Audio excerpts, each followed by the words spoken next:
Sparks, clear lights in the dark.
Hey folks, welcome. That was, I think it was an AI song made by Laura Becker, aka Funk God, but she did say that she wrote it. So I don't know, man. It's hard to tell. I would really, if I make an AI song, I'm going to come out and tell you that I got the AI to make it, not write it. But it does have that stink about it, and it's just under 3 minutes long, so I think that's a dead giveaway. But it was a cool funk fusion song. I liked it. How are you guys doing out there? Good to have you early with us. In particular, Dooge, me, myself, and God. And yeah, whoever else might be out there in watching land. We are waiting for Morgan, who will be with us in about 5 minutes. Let's talk Russia, my second favorite country in the world behind Ireland. Wow, we were just so close to peace, weren't we? Yeah, I didn't believe that myself either. A blatant attack on Russia's nuclear defense in network, let's call it that. A terrorist attack, the explosion of a bridge. It was timed like you'd find out of a fucking villain in a movie. you know, something out of James Bond where a train was passing over a bridge at the same time as another train was passing underneath it somewhere in Russia.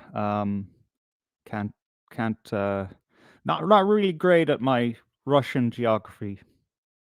Um, but it exploded at that very moment, and yeah, it, it killing civilians. You know, it puts you in a different category. So now the Russians have changed their stance, or have shown that they're about to change their stance. Instead of saying, "Yeah, Ukraine, they do terrorism," they're starting to say that they are all but terrorists. And that should be a little bit of a hint to not just Ukraine, but its sponsors. Russia believes that the United Kingdom, in particular, is responsible for the recent attacks. That the next step is a declaration of the Kiev regime as a terrorist organization, and the change of the special military operation into an anti-terrorist operation,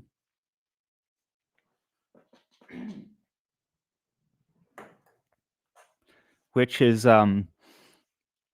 some say that this is Putin being a little, trying to kind of diffuse the potential war scenario that could unfold as a result of this. If they if Kiev aren't terrorists, then they're a foreign actor who have committed a serious um, a serious violation against Russia's nuclear security. So instead of it becoming a war, instead of the SMO becoming a war, it's going to probably become an anti-terrorist operation, which will basically just mean the hunting down of Zelensky and his officials.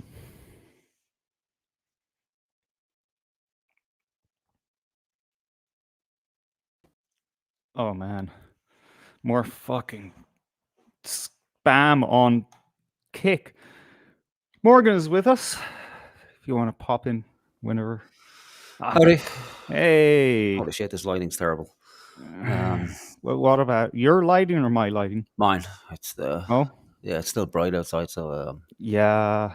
It's need to get those curtains, man. I look like a fucking ghost. you are a ghost. We're all ghosts. Ooh. Ghosts of retards are long gone. What's cracking? What are we talking about? Ukraine, Russia? Oh yeah, We're yeah. still fighting. I was just given the download. All right. They're the Russians are this close from declaring the Kiev regime as a terrorist organization, since Ooh, they're blowing up trains with children in them. So nice. yeah, so instead of just the oh, we're going to protect our Russian compatriots in Ukraine, now it'll be get into Kiev and arrest everyone involved with Zelensky. So that's going to be fun. Okay. Yeah. Are we sending troops yet to sort it out? I know our government have a handle on all things international, so we can sort this one out too. As soon as we're done with the Middle East, well then Mm. we'll send Micheál over to have a chat with Putin and co. Yeah, because Trump's out of the game, isn't he? He's busy fighting with he's had a fallout with his His lover, hasn't he? boyfriend. Yeah, it's shocking. Oh, that hasn't been something this funny in a while, has there? No, the bromance is over. It's done. Are they? They're not talking now. Is that right? That's what I Mm. see. Like, I haven't verified any of this at all, but it looks that way, that Trump and Elon have fallen out desperately and they're not talking with each other. So I don't know what to make of it. I don't know if it's just pure theater or if it's just they're terribly human, you know. Yeah, it is very human. It resembles a heterosexual couple breaking up because literally you have, and we might look at examples of this, posts from Musk saying, "Where's this man I once loved gone?" You know, like you've heard that from a woman, right? You know, there's an example of, oh, when you're really deeply in love, and she asks, "Where's that man now?" Yeah. Where's the And man I then fell in love with?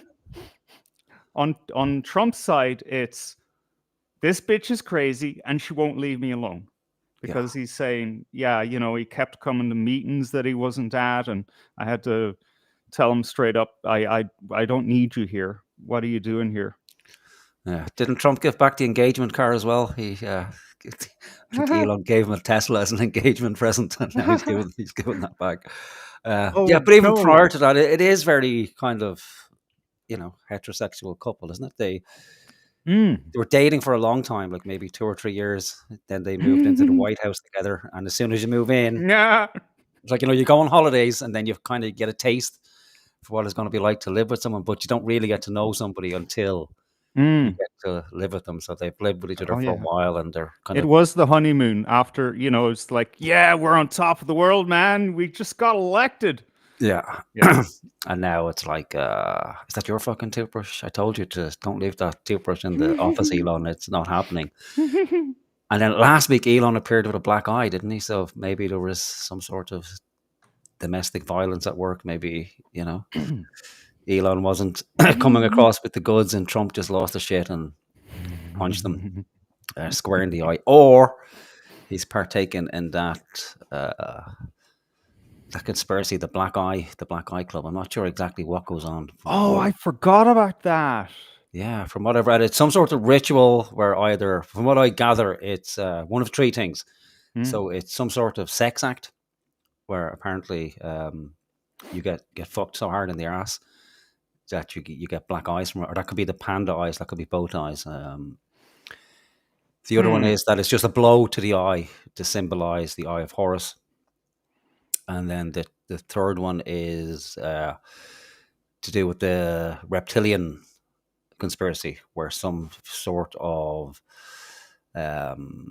what do you call it? An alien. Obviously in the sci-fi movies where there's like some sort of alien worm, like, and then it goes inside the host and it takes Oh, over the host body, like some sort of parasite. yeah, a little worm thing Yeah, crawls in through your eye. yeah, and so therefore it leaves a bruise on the eye. Mm. So I'm not entirely sure, but it's kind of depressing, because they were getting on so fucking well Mm.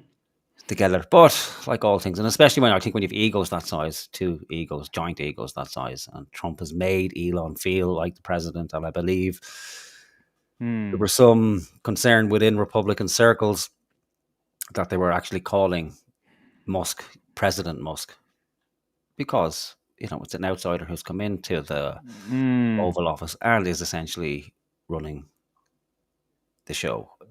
But I'm not fully convinced that it's all as it appears, because it's not what's expected, is it, from a president and a leader of industry to be squabbling on Twitter? But I can't see the benefit yet of doing it either, unless it's just to distance Musk away from the Oval Office orifice. I was going to say the Oval Office, and have him work away in the background. But I don't. Mm. I don't really know. It kind of caught me off guard.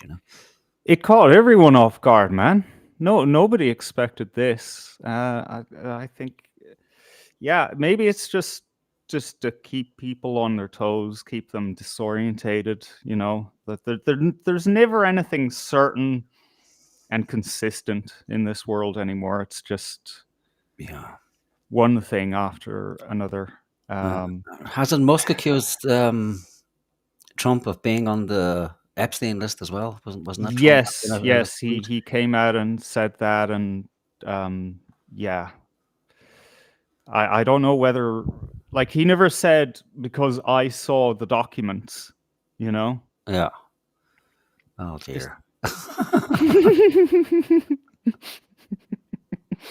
I'm telling you, this is the funniest thing that's happened this year so far, right? Yeah. Um, but still, it's fucking serious because what are they playing at here? Yeah. Um, I don't like know. And a for lot of instance, people, yeah, a lot of people have put their hopes, dreams, and aspirations into what these two represent. Or maybe that's it. Maybe it's part of a demoralization process where people are starting to come together hmm. under Trump or what he stands for, and now this public breakup. I can't stop looking at that photo. It's so disturbing. Yeah, and it is Pride Month Okay, as well. sorry, For this to happen in Pride Month, this okay. breakup of A breakups lot is of people were devastating. pointing that out. Okay, I'll change the picture 1 second, and I will bring us back on topic. This whole thing about like this is another thing of the ex lover, like, look what he was doing. But the thing is that all this time he knew that Trump did this, like, and that he was flying on Epstein's plane. Yeah, yeah, Dude, come on, yeah. really? I don't know Uh, if they had that right. There's other two things. If they had that level of dirt on Trump, I'm sure it would have been peddled out before now. They No, would have. no, no, no. I've heard that. The people on the left saying, yeah, right. If that was so, then why didn't the Democrats, put it out during the election? Well, it's a simple fucking answer to that question because the Democrats are also on that fucking list. Yeah, It's not like that's it's what there's a list and the only name on it is Trump, you yeah. know? So that's the counter to that. So they won't release it because they're all equally Yeah. compromised. Fucked. Yeah. Yeah, but then you see, Mm. you're playing with fire if you've made it one of your election promises that you're going to release it, and then what did they release? Essentially, a heavily redacted document. There was more kind of redacted parts to the document than anything else. So people are going to ask for it, and now for Elon to throw that in his face, that's definitely the end of the relationship, or they're done. There's no coming back from that. Oh, That yeah. you're a child molester, it's like that's the Yeah. end of the relationship. I've never seen a relationship come back from that allegation. But we'll see. We'll see what happens. And yeah, Mm. Trump is now, or not Trump, Musk is kind of politically homeless, isn't he? He's burnt a bridge on the left. He's now burnt a bridge on the right. Unless, Musk. Yeah. unless he makes a run for president himself in the next election, he starts his own party. But again, I couldn't see him garnering much support. Like I said, I can't see much of the Yeah. Republican Party swinging for him, and the He's same with got the left. enemies on both sides of the political spectrum, and Yeah, he has been putting out. He put out a poll saying, "Is it time for a third party?" yeah, it's never worked in America. The I, last person I want starting, not that I'm American, and I have a stake in America, but what they do over there fucks us up, right? hmm, We've always wanted a third party so that it wasn't just the same fucking shit over and over again. We had to listen to the same garbage every 4 years, and those guys just get all worked up about it. And, they've completely forgotten that all the other elections have come to absolute nothing. We've always wished there was a third party there that had a credible base. But hmm, the last person I want running that is a fucking corporate cunt. hmm. It's a dumb idea. Nobody's voting in for Yeah. instance. So if they sneak in a bill to give voting rights to androids, we're all fucked. He'll just make hundreds of thousands of them. They won't have to worry about illegal immigrants. It will be androids voting for Musk, and we're all doomed. Yeah, Androids it is a voting bit of for a shame though. androids. Yeah, it's oh my god, look at the memes. Like, oh Christ. Um, Tom George's Tesla dealer. Yeah, see, this is the reason I'm upset now is because anybody who will find joy in it or humor in it is going to be accused of being a traitor. Like you're an anti-Trumper and Yeah. all that nonsense has to stop. Right. Like it's just. It's hilarious, like, it's always Yeah. hilarious to see two guys break up. Um, but maybe that's because we're under feminist rule, Mm. men have to be mocked at all costs, especially male friendships. When they die Mm. like this, it seems okay to everybody to pile on. So I hope and pray that they get back together and they make up. And but no, I don't see any coming back from it. And it's a recurring theme with Trump, isn't it? It's just like he will essentially torch people if they don't get on board with him. That he will bring them in, use them to his benefit, and then warn them at the end of the day. But the same with Musk. It's the character of the man, isn't it? To get to that position, your friendships and allegiances are flimsy. Mm. They kind of have to be. It needs a certain type of personality to ruthlessness, almost psychopathic, if you're going to be in that type of position. And let's Yeah. not forget, Musk fucked Johnny Wife's bitch, Amber Heard at the time, and that's really unforgivable. So Mm. I'm sure Johnny's happy that Trump punched him. But do you think Trump would have punched him?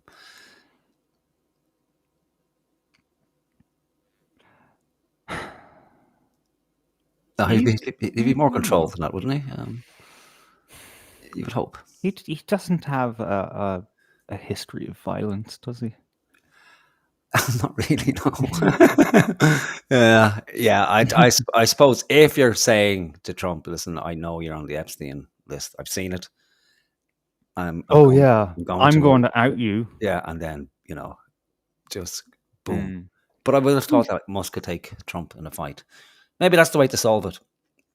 Pay per view UFC fight between Musk and Trump, and the winner gets the presidency. That would make me very happy. I'm sure a lot of people would make them very happy.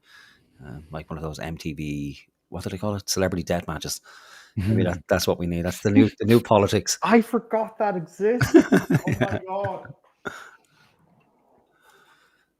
Yeah, so we hope and pray that they get back together for America's sake and the world's sake. Because I think you shared a post with me earlier from Medvedev. I'm like rubbing it in as well, which is Shall I brilliant. call that Yeah, up? Oh yeah. my god! Oh, You the know, state of world affairs today. Jesus Christ. I mean, like officially, the Kremlin is like, look, this is an internal affair in America. We're not passing any commentary on it. But Medvedev is such a fucking troll. He's the spokesperson for the Kremlin, or for Putin, I guess you could say. Here's his comment on the matter. We are ready to facilitate the conclusion of a peace deal between Donald and Elon for a reasonable fee and to accept Starlink shares as payment. Don't fight, guys. Yeah, dear Lord. Yeah, it would be hard to worry, or maybe it's more worrying as a foreign nation to think that these are the guys in the seat of power in the United States.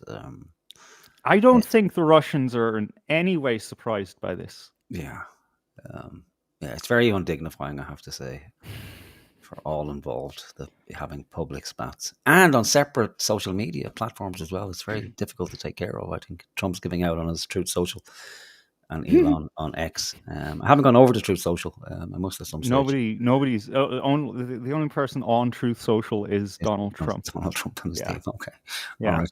Okay, we'll park the lovers there for the moment because it is Pride Week, Right. and we've got a lot of gayness to get through. I almost forgot about Pride, which is a good thing because it doesn't seem as prevalent now. Like, rarely hear about it, and you know what? Now that I mention it, the last few times I've driven through my town in the past week now, not a fucking flag to be seen.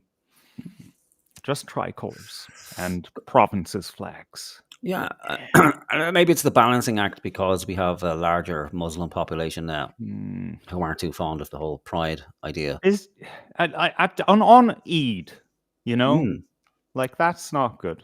Yeah, so maybe they'll wait a week or two, and then they'll get all the flags out to celebrated. But it put a question into my mind, going back to that African television show where the guy asked that homosexual, that infamous question of why are you gay? Why are you gay? Why are you gay? Which is a very good question, because most people can't understand it. Like, why are you gay? A lot of people think, well, it's If you're genetics. honest with yourself, yeah. Yeah, and I've never heard anybody be interviewed on television asking, to justify why they're gay. It's almost a crime now to ask somebody, why are you gay?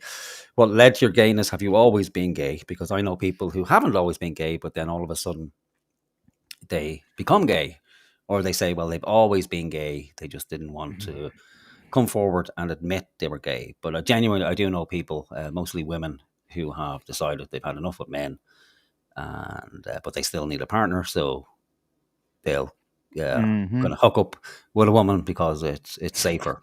Fair enough. I can see the logic in that. Especially if you're stronger than the woman you're hooking up with. Well, then maybe you're not going to take a beating so easily.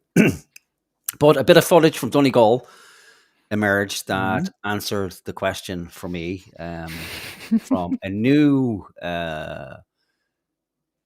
news outlet whose name I can't remember at the moment, but we'll say it when we play the video in a moment. I think it's NMM Media or something like that.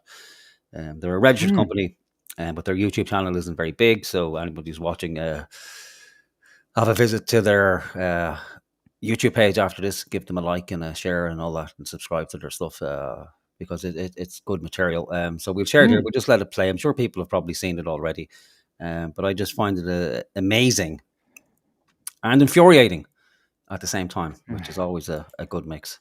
I gave up watching it like fucking a minute in. Yeah, it's hard. It's hard to watch. There'll be a lot of stuff tonight that's going to be particularly difficult to watch. Yeah, but yeah, it's part and parcel, Right. See all this grey hair, Can we see our man there? Yeah. Okay. So it's only 1 minute and 37 seconds long. So you nearly got through the whole of it. So we're in Donegal. This woman is on the scene interviewing people. Obviously, she's out looking, say hunting, but out looking for refugees to talk to, and she comes across this lad here. So we'll have a listen to him. How long are you living in Letterkenny? It's 5 months now. Okay, and what brought you to 5 months Ireland? now? Yeah, we are. He's picked up the accent well. He's putting it on, surely. Yeah. Again, what do they call it in America? Shucking and jiving, isn't it? It's like doing the dance for the white man. No, he's fairly well groomed. He's got that kind of standard thin moustache. His eyebrows seem to be manicured, so he's looking after himself well. Nice kind of 90s rap hairstyle, which I'm impressed.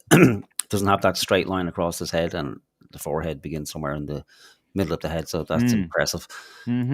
Asylum seekers. Okay, so you're fleeing war. Excuse me? Are you fleeing war? Yeah. So if anyone ever says excuse me when they can hear you perfectly well, they're lying. So you could just take it. They're buying time. Yeah. If you've ever watched any sort of auditing video or any interaction with the guards or someone in authority, anyone really, when they say, excuse me, I beg your pardon, I can't hear you, they're lying. They're scrambling for time. They're trying to think up a reason why they're actually here without giving the game away. And that's what our friend here is doing, I'm afraid. Yeah, prosecution. Prosecution? Yeah, Where? Nigeria. There's war in Nigeria? No, it's a sexuality thing. Sexuality? Yeah. Sorry, I don't understand. Where I come from, if you are bisexual or homosexual, you get killed. So You're gay? Yeah, you have to take off. Yes. Okay. He's gay. So I believe it. I don't. I have questions around his gayness, but it is one of the criteria to be allowed into Ireland if you're being persecuted for being homosexual. And there's no country friendlier to homosexuals at the moment, because we have to atone for the perceived sins of Catholic Ireland, where homosexuals couldn't leave the house. They had to go underground. They had to dig tunnels to have sex with each other in public.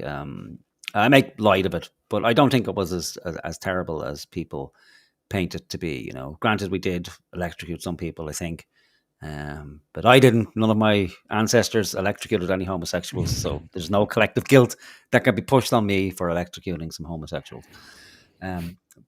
But he is right that in some parts of Nigeria, the penalty for homosexuality is death. Right. So there's 12 regions in Nigeria. Move out of those regions. Yeah. To another region. Yeah. It's not that easy, though. We know it's just not that easy to up sticks. It's much easier to up sticks and move to another country.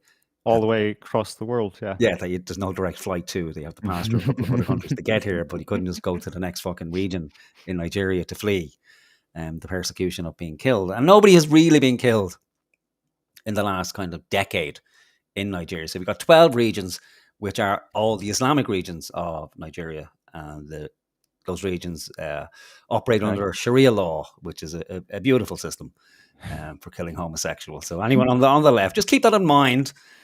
That your allies, there's a certain section of them that would like to kill you, and if not kill you, they normally don't kill people. It's just it's not done anymore, or they're not comfortable enough to start doing it en masse. So the alternative is a good flogging, a good beating with a stick. That kind of isn't a great disincentive for the homosexual, because half of them, I believe, are kind of into that kind of stuff. And they get a bit of a kick out of it, good old beating. It's like, there's a heavy cross section between being gay and those kind of fetishes. Yeah, it's it is interlinked. But then I'm thinking, right? So he comes from Nigeria. He gets into Ireland. Now I imagine he obviously hasn't come directly into Ireland, because there's still no direct flights from Nigeria to Ireland. There are flights going the other way. We've started sending people back. We had one of those show planes go back over to Nigeria very recently in the last couple of days. I think we put 35 people on the plane at a cost of 335,000 euros. Saying it's value for money, I don't know. I've never chartered a plane to Nigeria. I don't know if that's value for money. I suppose if you were to examine it and go, well, if we keep them here for another 5 years, the cost of that will exceed 335,000 euros. So I imagine he's come in from the UK, most likely through Northern Ireland, down to Dublin, presented himself at the immigration office, and has claimed asylum, saying that they've asked him, well, why are you fleeing Nigeria? And then he would know in advance that he can't say war, so it's persecution. How are you being persecuted? How are you being persecuted? You can't say the climate yet, that's not acceptable. They haven't really got on board with the climate persecution. The sun is just too fucking hot. There's too much sand, and I'm parched. I can't stay there anymore. So it's the homosexual route. And then it's, how do you verify that? You got to, did they question him? Well, do you have a boyfriend? Tell me about what it's like in Nigeria. And anybody could lie about that. You can say, I was out in the street with my boyfriend. They got me, they beat me, they flogged me. I loved it. But I had to leave because I couldn't take it anymore. The scar tissue just wouldn't heal. And in Ireland, we're not going to do some sort of physical examination. So they're not going to ask him to bend over and, have a look at his ring and see if you whistle into it, does it echo? Or if he's hiding his passport in there, that's what I would do. Are you homosexual? Bend over. Let's have a look at your ring. See if it's intact. Have a root around. See if there's any missing passports or documentation in there that he would have got rid of on the plane. Yeah. Other people's passports as well, There's probably a couple of more people in there. Probably the village, he's probably about the village. Willem was just hiding inside his ass, nobody looked. Everybody's too timid and too afraid to take a look in that dark hole of his. So you can't really verify. You have to go on the guy's word. And even if they don't, again, it can never be proved that this guy either is or isn't homosexual, so they have to either take his word and then go through the process of 5, 6, 7, whatever, fucking 2 or 3 years, whatever time it takes to verify that or to make a decision. And they would have to go, okay, well, yeah, he gets a pass, he can stay because we can't prove that he's not a homosexual. And how are you finding Letterkenny? Are you settling in well? Oh, lovely. Okay. Are you working? Not yet, still looking for. Okay. And where are you staying? It's just beside the McGettigans over there. And all paid for? All sorted by the government? Government, yes. Great government. Oh, fantastic. This is the land of Tien and Og. 1,000 welcomes. Yes, Cuckoo lives at... Doesn't even make sense, man. No, the land of the young. So again, it's the shocking and the jiving. It's the turning up of social welfare and calling everybody sore and being submissive and passive and playing it up. You know, it's human behaviour, unfortunately. But what the fuck Tiernan Og has to do with coming to Ireland, I don't know. But again, it's one of those things you say, isn't it, to ingratiate yourself to the locals. Just spout out a bit of paddy whackery, Tiernan Og, random Cullen, bagpipes, Scotland, anything really. And we're here. And you're out on a Saturday night? Yeah, I didn't get that part in Irish mythology where Cú Chulainn put a call out to Africa and the Middle East and said, come to Ireland, everybody. I missed that part. I don't remember that in the annals of Ulster or, you know, any Celtic mythology where there was a call for all of Africa to come to Ireland or anyone else for that fucking matter. But apparently, maybe it's the African edition. But of course, we're going to have fun out there. You're happy in Ireland? This is Erin. And have you got family at home? Oh, yes, I do. So what have you got at home? My wife and 2 kids, 2 sons. Your wife? There you go. I mean, it happens, you know? Yeah, but come fucking on. Like, if you're like, this is what we're 1 minute and 20 seconds into this conversation with this man from this woman. So she should be working in the Department of Integration. That's all it takes. 1 minute and 20 seconds to figure out this guy's fucking lying or he's suspect, you know? And like, like how, what's the word I'm looking for? How persecuted must you be where you go, okay, I'm leaving the wife and 2 children behind because he's in such fear for his safety from being homosexual. Now, I would imagine most Nigerian women wouldn't be too happy to find out that their husband is a homosexual, or really that wouldn't be too enamored that, okay, well, I'm bisexual.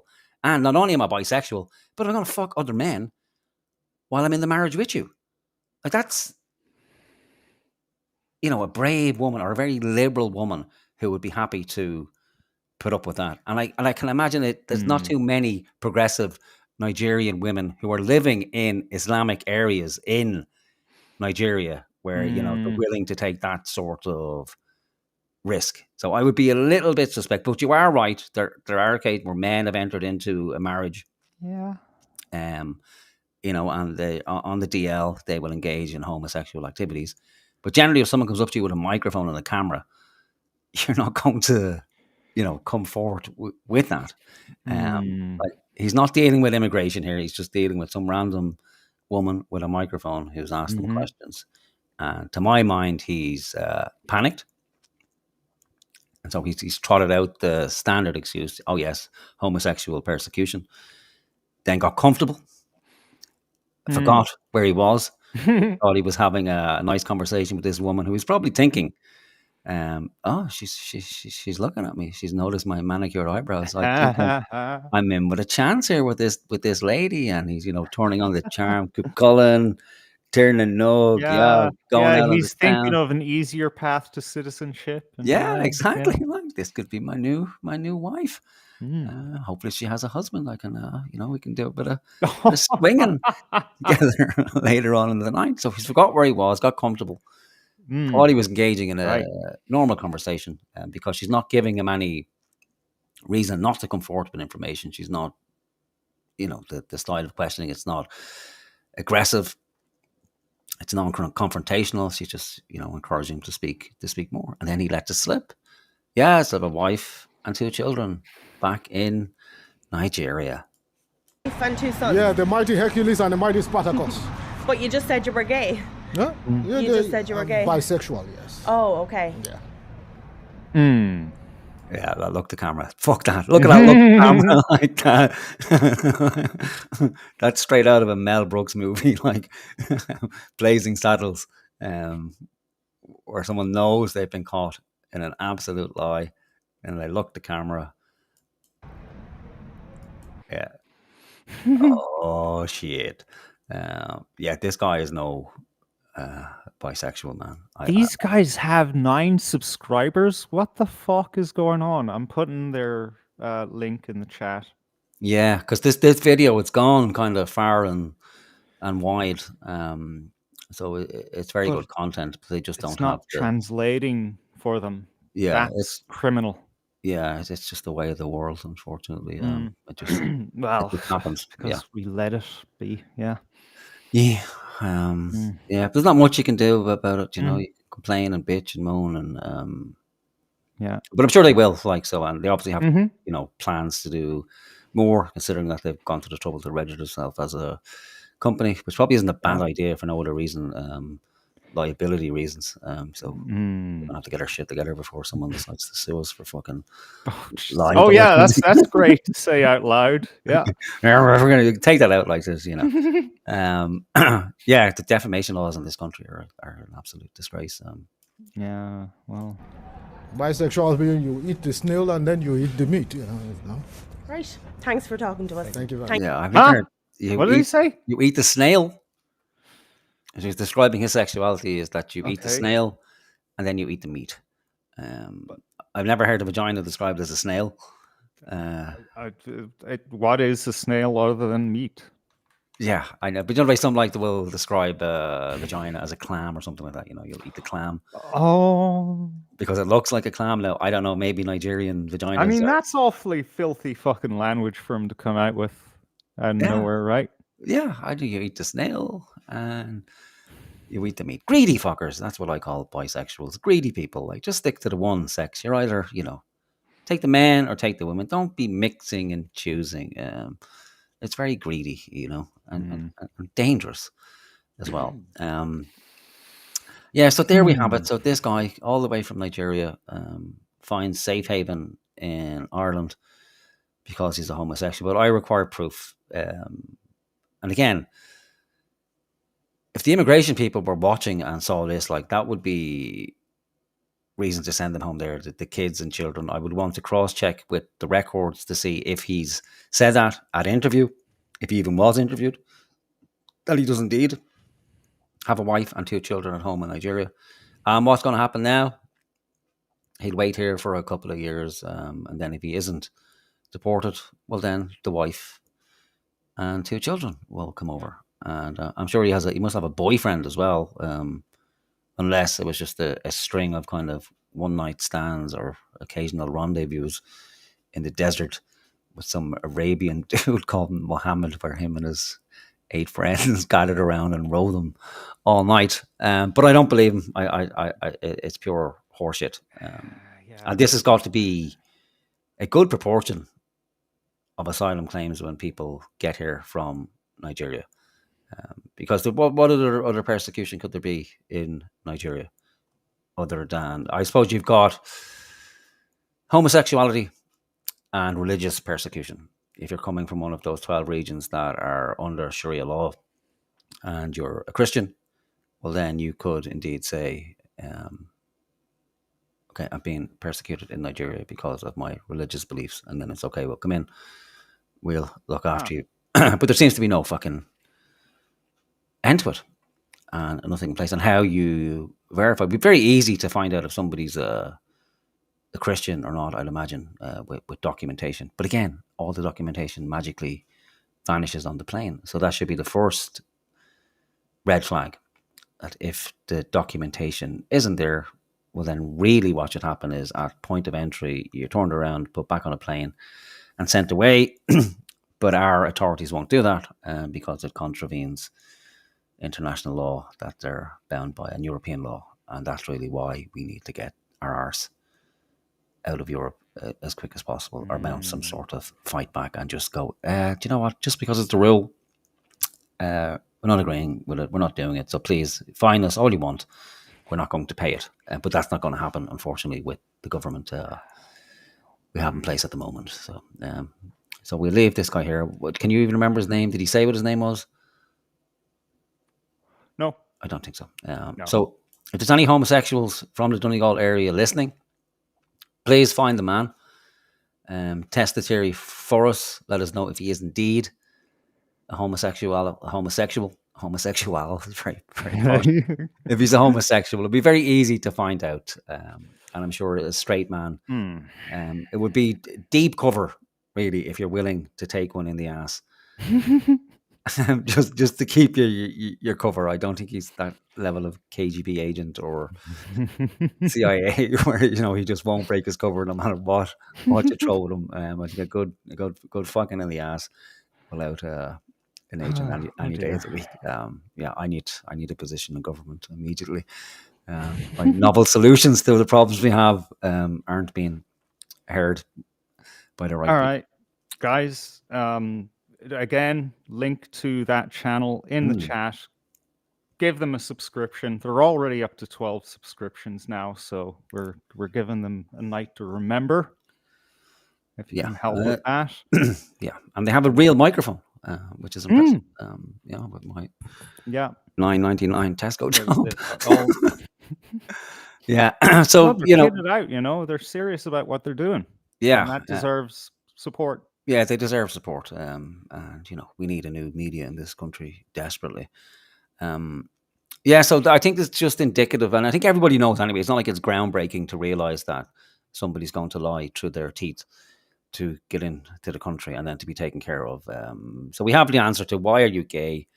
Because there's these retards on the other side of the world who will take me into the country on the strength of saying I'm gay, put me up in a hotel, give me a stipend, and then if I hang around long enough, I can bring my wife and family over here, and they too will be looked after indefinitely. And unfortunately, that's how things are, and it looks like they're remaining that way. But there is some, light on the horizon. Like I said, we did have that recent deportation flight.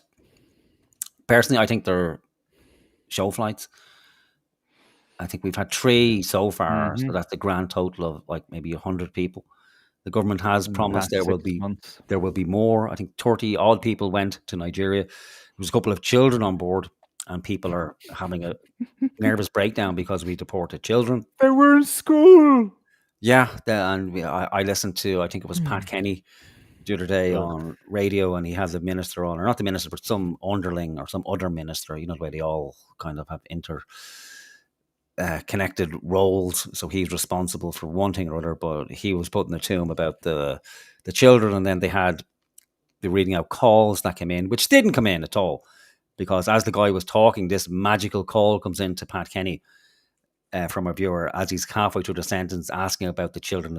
This is a phone call from a principal in such and such a place who's asking, what do we tell the children in the school when the children from the classroom aren't there the next morning and they've been deported? What do we tell the children? So, first of all, we don't need the government to solve every single fucking problem in the world. We don't need the government to tell us what do we tell the children. You tell them the truth. Unfortunately, this person's family came over here illegally, and because they did that, they have to go home. Yes, it's terrible. It's never a good thing to have to uproot people from the place they're living and then take them away and take their children and send them out of the country. It's just not. But by that same logic, then we would never put anybody in prison who had children, because it's like, how can you take the father away from the children and the parents and put them into prison for 10 years? Yes, I know they've killed somebody, but how can you do it? And granted, these people haven't killed anybody, but it's part of the law. And if we do want to live in any sort of society where, we have rules and regulations. Personally, I'd like as few as possible. But when it's something as serious as immigration, and when you take a longer term approach and you don't have the logic of a child, well, then you can't just put out a message to the world that, okay, just keep coming, keep coming, keep coming. Whatever comes and whatever comes to pass in Ireland, you will never be sent home because everybody's too fucking guilted about anything at the prospect of removing people or removing children from a country. And then it just sends the message, okay, well, if you really want to stay in Ireland, they won't deport you if you have children. So just come over here with fucking children. Anyone's children, and then 3-4 years down the line, you can bring the rest of the family over. And it has to stop. It needs to stop. And I don't know, maybe our government are actually starting to wake up, if only because the electorate aren't having it anymore. And that's really all that makes them take notice. If the electorate, Jesus Christ, I need a new tongue. If the electorate aren't on board, well, then the government will have to take notice, similar to what's happening in the UK with Keir Starmer, where, he's magically realised that there's a problem with immigration. It's the biggest problem of our time. But the real problem is that a lot of it is just rhetoric, so people will have to keep the pressure on. We'll have to keep going to these protests and taking other actions, whatever they are, even blocking traffic on the fucking roads in Ireland. Much as I think it's a terrible idea, in the long term, if it's used every week, it backfires quickly. But I got hammered. I wasn't going to talk about it, but because it's sticking in my fucking throat, Okay. I have to get it out of my system. So this is me just being petty. But I just think it's not a great idea to block traffic on a road for 2 hours every week as a form of protest. As a kind of one-off thing, I think it's great because it draws attention to the problem. It gets reported on all the news channels and everybody starts talking about it. However, if you do it every fucking week, people soon get a pain in their ass about being stuck in traffic, and it kind of backfires and it turns people against the cause, because people just don't like being inconvenienced when it's nothing got to do with them. And I tried to make the example of the Stop Oil movement in the UK. And granted, there wasn't a lot of goodwill to those people in the first place. But I think it's not the best idea. And I think it's okay in a freeish society to express that opinion. But no, I was fucking a bit of a pylon. And I was asked, I was only told I could only speak if I had the perfect solution to immigration, the problem with digital ID, and 15-minute cities. Now that's a tough fucking call for any man to come up with problems to those three giant issues, and not even just solutions, but perfect solutions. So I held my hand up and said, well, I can't, because there are no perfect solutions, and left it at that. And then it was put to me again, I'm still waiting for you to come up with a perfect solution. And says, I can't, I just fucking said it previously, there is no perfect solution, and there are other solutions, some I can't talk about on social media because I value certain things like freedom. But there are solutions like to 15-minute cities where you take yourself out of society if you can, but that requires a lot of resources. You can dump your phone, get rid of the computer, get rid of the TV, get rid of all the electronics, and you can do it that way. But it does require a lot of will and a lot of resources. And then I got the laughing emoji face, and that's when I knew the conversation was essentially fucking over. But yeah, that's my little petty rant out of the way. Yeah. Sometimes I just feel like giving up. I know it is with fucking that difficult. shit. Jeez Louise. Yeah, and that's the danger. Like, so I think we have this thing with James Lindsay talking about the woke right. I don't want to go down that road because that's a bigger conversation that I'm sure we'll have eventually. But there is this fucking element on both sides of the this authoritarian tendency within people that if you don't agree with somebody 100% on everything that they spout, that somehow you're the fucking enemy. Like, you're just as fucking bad as each other. Like, and it's okay to have a conversation about, like, maybe I was wrong. I'm willing to go, okay, well, show me the error of my fucking way. Tell me, why this is a bad idea, other than, well, solve the world for me, and then you can have a say, And it was quite mild. It was like, okay, well, this it wasn't even, because I know what I'm getting into to begin with.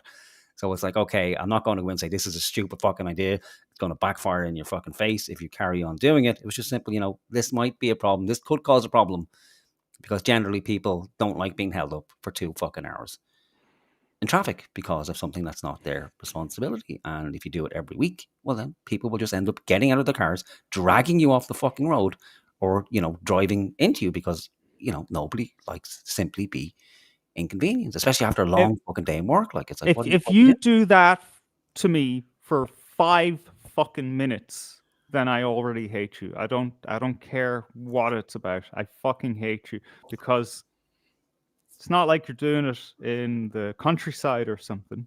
You're doing it in a city, a place in Ireland. All of our cities are fucking congested all day. Even at fucking 3 a.m. there's fucking traffic jams in Galway City now. No, don't ever add to that. Yeah. Like I said, one-off, it's great. It brings some attention to the issue, like the issue in City West. The government isn't going to change their position based on shutting a motorway down, or, shutting a city down on a regular basis. You will just piss people off no end. You'll start causing issues for people with, small businesses and stuff like that. But people aren't ready to have that conversation, apparently. It's like, okay, well, you're obviously some sort of Marxist or something, because I just don't happen to agree with that form of protest. So I'll probably just say nothing in the fucking future. That's probably the easiest thing to do, is just recognize who you're dealing with to begin with, and just don't fucking engage. But I know better now. So yeah, just wanted to get that little bugbear off my chest there. So that's good. Yeah. So what else was I thinking of with the Pride? Yeah. So we mentioned about Pride and Eid falling on the same within the same month, and then Croke Park. So there was the Eid celebration was in Croke Park today, wasn't it? Today. Yeah, and that caused a bit of trouble. So I think a small protest was organised. People went to Croke Park to make their voices known, and gave a bit of a speech, and then I believe played Irish music outside of Croke Park to disrupt what was going on inside. So people couldn't pray on the pitch, so they had to bring all the people inside of Croke Park so they could pray in there. And that was reported on RT News. And Dr. Al-Qadri was there as well. So he went outside to talk to the protesters. I believe he got into a conversation with Philip Dwyer. Yep. I didn't see what he actually, or hear what he actually said to Philip Dwyer. I caught a snippet of it. I think he was asking him about Aisha, and kind of putting the standard questions to a Muslim that makes them, horribly uncomfortable, and might get them to question what it is they're actually following. And Al-Qadri was making the point, no, that's a misinterpretation, that she was actually 18, which she wasn't. Everybody and their uncle knows at this stage that Aisha was indeed 6 when the marriage took place, and she was 9 when the marriage was consummated. So we'll have a look at I think I have RTE's coverage here, so we'll just have a look at that. And I want to go back to Al-Qadri as well, and I want to have a little chat about the mosque in Clonskee. It's all gone very quiet on that at the moment. It's still closed by all accounts, so it hasn't opened up. So just let me grab this video. I'll put it on the screen here.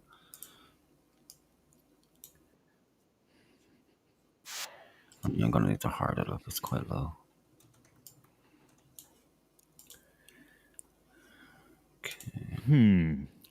KO says, Howard, it's because you live in Galway. We spend our lives in a traffic jam. Don't mind an accident anywhere. May as well have a snooze. Yeah, I guess. I've driven through Dublin. Yeah, it's interesting. Okay. There's even more that attend this. Downstairs before we came in, there were protesters, a very small group, but at the same time there were Muslim women, families, children passing them as they entered the complex. Umar Al-Qadri, the organiser of the event, one of them went down and spoke to the protesters before the event because he said engagement is what all of this is about. People were concerned about the protests, and I saw them protesting outside. I just thought the flags looked very nice. I thought the Irish music was lovely. So, why not go? Don't fucking lie. No, you didn't. You went down because you thought the flags looked nice and the music was lovely. You didn't.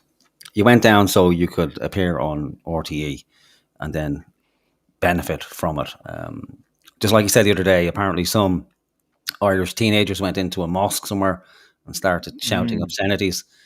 But then rather than throw them out, he made peace. He talked to the boys. During a wedding ceremony, by the way. So not only did they interrupt the wedding ceremony, he interrupted it further by deciding to sit down and have a conversation with these ruffians instead of kicking them out.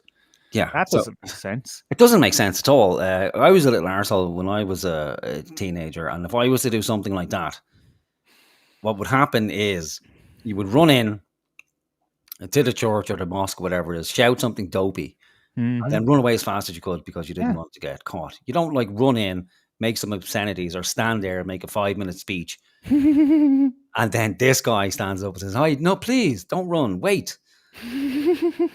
Let's talk this out like rational individuals and come to an agreement so we may better understand each other and not have this happen in the future. And we can go forward with our message of peace and unity to the people of Ireland so we can all come together as one under the brotherhood." That just doesn't happen. If a teenager heard that, all they'd be hearing is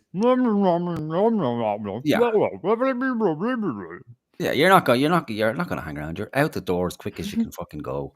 But he managed to turn them around, and then, of course, he found out they were ingesting far right doctrine, or they had their hands on one of those underground Joe Rogan tapes that turned you into a Nazi, apparently. So again, here's Mr. Peacemaker. I don't know where he got that wallpaper from. I think I have that on the border. My old houses maybe 10 years ago. Actually, yeah, it's bedroom wallpaper because it used to frighten me at nighttime. Because if you look at that, it looks like some sort of demonic face, the eyes and the mouth, or some sort of fish. In low lighting, it kind of morphs. It's terrifying, really. You're in, yeah. Go to them and let them know. And so I went to them. I thanked them for the Irish music, and they were taken back. They were shocked, like, what's happening here? And I said, look, no, they weren't. I'm here just to say hello. And I believe in bridge building. I believe in talking with people. And I believe that often people have a lot of misunderstandings, prejudice, because they have never engaged and interacted. It's only through interaction that we can change the narrative. Yeah, I think if we can stop there, there's nothing more to add. Yeah, so this with Al-Qadri, it's the soft face of Islam as well, what Al-Qadri is. So Al-Qadri was previously involved with the ICC and the mosque in Clonskeagh and that crowd, who do have links to the Muslim Brotherhood. It's it's a documented fact. But at that time, it did, to give the man credit and to be fair, he did distance himself from the group at that stage.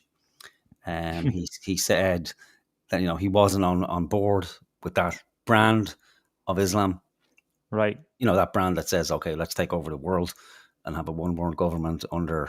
Is that kind of like how Jerry Adams distanced himself from a certain group of people? Yeah, the political wing of Sharia law. But again, maybe he genuinely feels that way, But what's more important is that the underlying fact of Islam is for the world to be united under Islam. That is the goal. That is how there will be peace on earth. That's how there will be an end to all war everywhere, all under the global roof of Islam. I think that's why they call it the religion of peace, because eventually there will be peace when there's no dissent and when everybody is under the fucking thumb, and you daren't cause any problems because, we'll cut your hands and your fucking head off. Well, only then will there be peace. And there's a certain logic to that, you know. When you think about it, would bring world peace, but so would killing everybody as well, you know. And again, if it's okay for the Muslim, then it'd be okay for the Nazis, you know. So everyone can go down that route. That well, if I'm the great leader and I rule with an iron fist, well, then I will bring peace to the world one way or another. But rarely has it ever worked out like that, you know. So Al-Qadri, isn't it? He's the soft face of Islam. But we have to remember that, you know, what's happening in Clonskeagh Mosque, it wasn't closed accidentally. It wasn't that, you know, there was some financial irregularities. Obviously, there's been a big fucking issue because they've been operating there for a long time now, and they have their own school. So they're educating young Muslims in the country. And like I said, the school does have links to the Muslim Brotherhood. I think in 2006, the US State Department identified it as the kind of outside of Qatar, that Ireland was, you know, the biggest operating platform for the Muslim Brotherhood. So just like let that sink in for a minute, right? So outside of Qatar, the next biggest base for the Muslim Brotherhood is fucking Dublin. Like in 2006. So that's fucking incredible. And I don't know if people remember back like in the kind of early 90s and 91, the Muslim Brotherhood, when they were at their height in 91. So they put out an explanatory memorandum about what the Brotherhood was actually about. Because things were getting a bit hairy, you know, the Americans decided, okay, we're not going to put up with this Islamic terrorism anymore. In fact, we're not going to entertain terrorism anymore at all. We're going to put an end to it, and we're going to kill anybody who's involved with terrorism. So the Muslim Brotherhood, they saw the writing on the wall, and they said, okay, well, we'll take a step back, and we're not really, we don't want to die either, but we would still like to take over the world, but we're just not going to use the traditional methods of terror. Bombing, beheadings. We're going to put that in the back burner for a while, and we'll take, like you said, we'll take the Gerry Adams approach, and we'll go down the political route. So they'll go with the ballot for the moment and put the bomb to the side.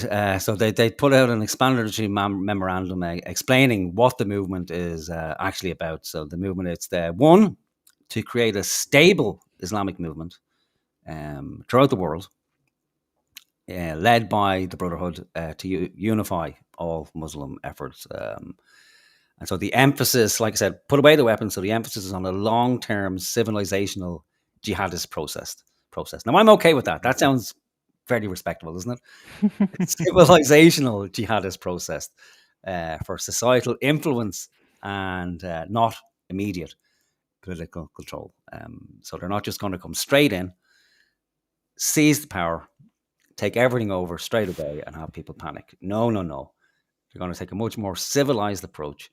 So they're going to send all the brothers to these various countries, ed them into society, and then over a sustained period of time, they will kind of weasel their way into certain positions. They'll start appearing on national television. They'll be invited into government circles to put forward the true meaning of Islam and the kind of respectful, caring, unifying nature that all we need to do is talk. You know, we'll just talk and we'll work it out, and then everybody will come together. And sure, we'll be fucking dancing hand in hand, waving our special flags. We'll all be wearing wallpaper on our heads before we know it, and we will enjoy it. So one of the other goals was to build a supportive Muslim community, expand the observant Muslim base via education, mosques, schools, cultural centres, to foster Islamic identity.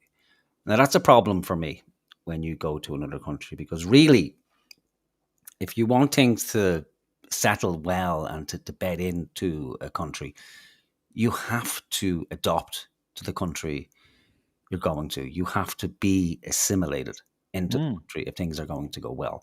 And that's what happened with the fucking Normans and the Vikings and the Old English, that, you know, they assimilated in to Irish society. And we had Micheál Martin again, you know, we had the whole thing with the everyone's a mongrel. There were no Irish people ever. There was Normans and Vikings and English and Old English, and so there was never any such thing as an Irish person ever. Didn't exist. But they did integrate for better or worse. They didn't come over here and then for all time said, okay, we're Vikings forever, we're Normans forever, and we're English forever, and we are not going to integrate with this society at all. In fact, what we're going to do is remain isolated forever. And then when the time is right, we will take over completely. Or maybe they did, we just didn't know about it. So then the next one is to promote a civilizational alternative. So they want to present Islam as an alternative to Western secularism, which would be very attractive to a lot of people, especially younger people who are fed up with Western secularism as it presents itself today, with the kowtowing to trans issues and no moral standards at all, where it's everybody for everyone, and anything is permissible except expressing what you actually think, but everything else is seems to be on the table. So to embed Islamic principles through grassroots efforts, to engage in interfaith dialogue and Western institutions to legitimize the Brotherhood's presence. And we see a lot of that in Ireland. A lot of that, like joining up with institutions, large sporting institutions like what are they called? The GAA. I'm like, that might be a way in the door, to get into the very essence of what is Irish culture, embed yourself in there deeply. And then once you're in, you're never leaving. And then if they try to push you out, well, then what you do is you say Islamophobia.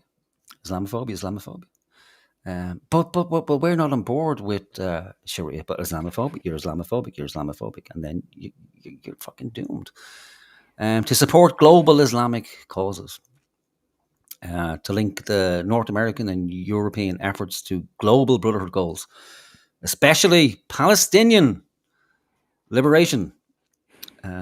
Use North American and European Muslims for funding, advocacy, and ideological support, absorbing organizations under Brotherhood control. So there you go, dear leftists. Not saying it's the case, but the Muslim Brotherhood saw an opportunity and a weakness within European societies that, okay, well, look at these. There's this civil society section in these North American and European countries that are, easily captured. We fund them. We insert our own people in there, and then we bring them around to our ideology. And again, a lot of these civil organizations, they actively chase funding. And Ireland's already primed to be on board with a lot of this, given what's happening in Palestine and Irish people's natural affinity towards the underdog, If we throw our minds back to when the founding of Israel, the Irish state was on board with that because they viewed the Jews as the underdog. Look at these poor people who've had to fucking, scattered to the four winds. They've gone through the Holocaust, and now they're setting up their own state. And then they went buckshit crazy, and they've gone involved in the killing and the torturing and all that stuff. And then it's like, okay, well, you're no longer the underdog. We've a new underdog now. It's the Palestinians, the underdog. So we'll get on board with them. But there's this group who will use that to their advantage. And let's not forget, with Hamas, it's an offshoot of the Brotherhood. There's another argument to be made about, well, the Israelis' influence within the Brotherhood, but we're not gonna get too deep into that because we're one level of propaganda at a time. So use North American and Muslim European Muslims for funding, advocacy, and ideological support, absorbing organizations under Brotherhood control, undermining Western systems, destroying Western civilization from within via grand jihad, levering democratic freedoms. And again, that's unfortunately it's a weakness of Western society, that because we have so many freedoms, that they're open to abuse, and very easy to subvert a nation, especially when we're so open, and we see that in Ireland. We don't see a lot of Muslims presenting themselves as the face of this. Where I think in Ireland we're at that stage where it's the NGO complex and the likes of Paul Murphy and Ruth Coppinger. They're the proxies, unfortunately, for this kind of carry on. But there will come a time, if things continue as they're going, where those faces will change to be actual Muslims. I mean, seeing Al-Qadri, he's already tried to be elected on a European level, at a local level, and I think at a national level as well. So I think back in the 2016 census, there were 65,000 Muslims in Ireland. The last census, it's I think 100,000. I don't know the actual numbers now. And I think the projection by 2030 is 125,000. But that was modelled on figures from maybe 5 years ago, before we had this, enormous influx of people. And we see it as we walk down our streets and villages. We see that there's more and more of these faces. And they're not doctors, they're not engineers. They're people who essentially have nothing. And part of the goal here, again, another part of this goal is dawah, that's to go and preach and invite people to Islam. So there will be a focus on young native Irish people as well. But again, the Muslim community itself. And again, the problem is where you look at every Muslim, like that guy we looked at last week, where he looked at 4 Muslims on a train and was terrified because he got it into his head, oh my God, these are fucking terrorists, these are terrorists. I'm not trying to say that every Muslim is a terrorist, but there are these organizations who are in our society, and this is their global plan, is initially to focus on the Muslim community, to have the mosques as centers, and then to have cultural centers like the large one in Clonskeagh, and set them up and then educate children. And we know that it's not just unique to the Muslim Brotherhood, it's how all countries work. You create these large institutions called schools.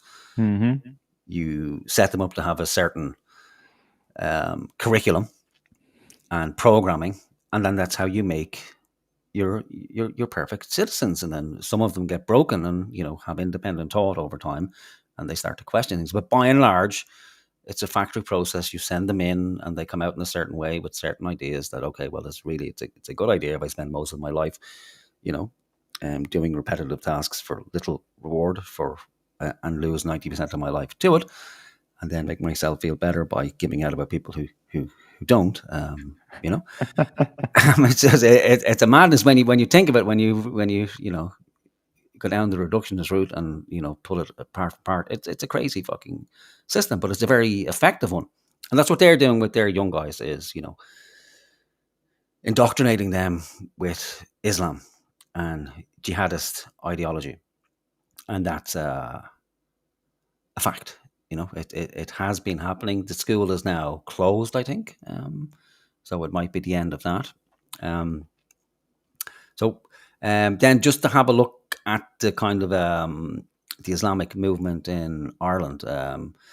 So that mosque in Clonskeagh, the ICCI.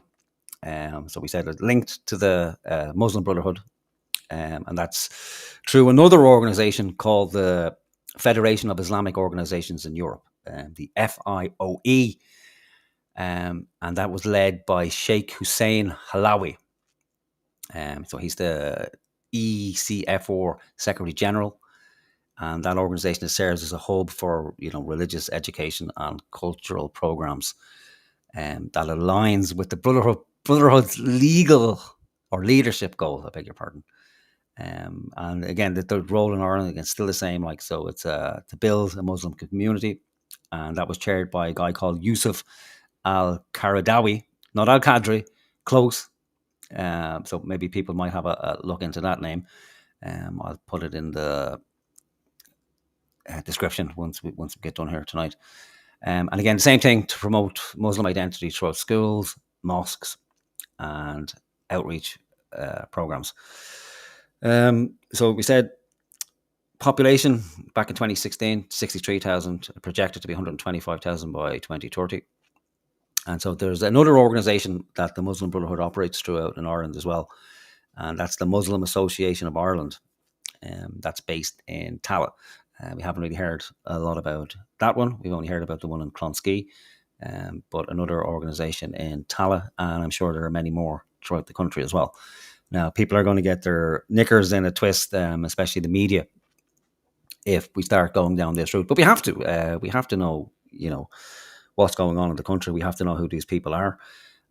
People are terrified and they might be dismissed, but we've never had a terrorist attack in Ireland from Muslims. And we may never have a terrorist attack in Ireland from Muslims because they're a few steps ahead of us. They know that that's not the way to the goal. They probably learned that from us and the provisional IRA movement, that even they realised eventually that, okay, we're going to have to stop with the bombings and the killings because the world has fucking changed. And what we have to do now is, put our big boy pants on and use the tools available to us that other more advanced civilizations have been using for a long time, old ones and new. But we have to do what the Americans do and what the British do. And that's essentially what they are doing.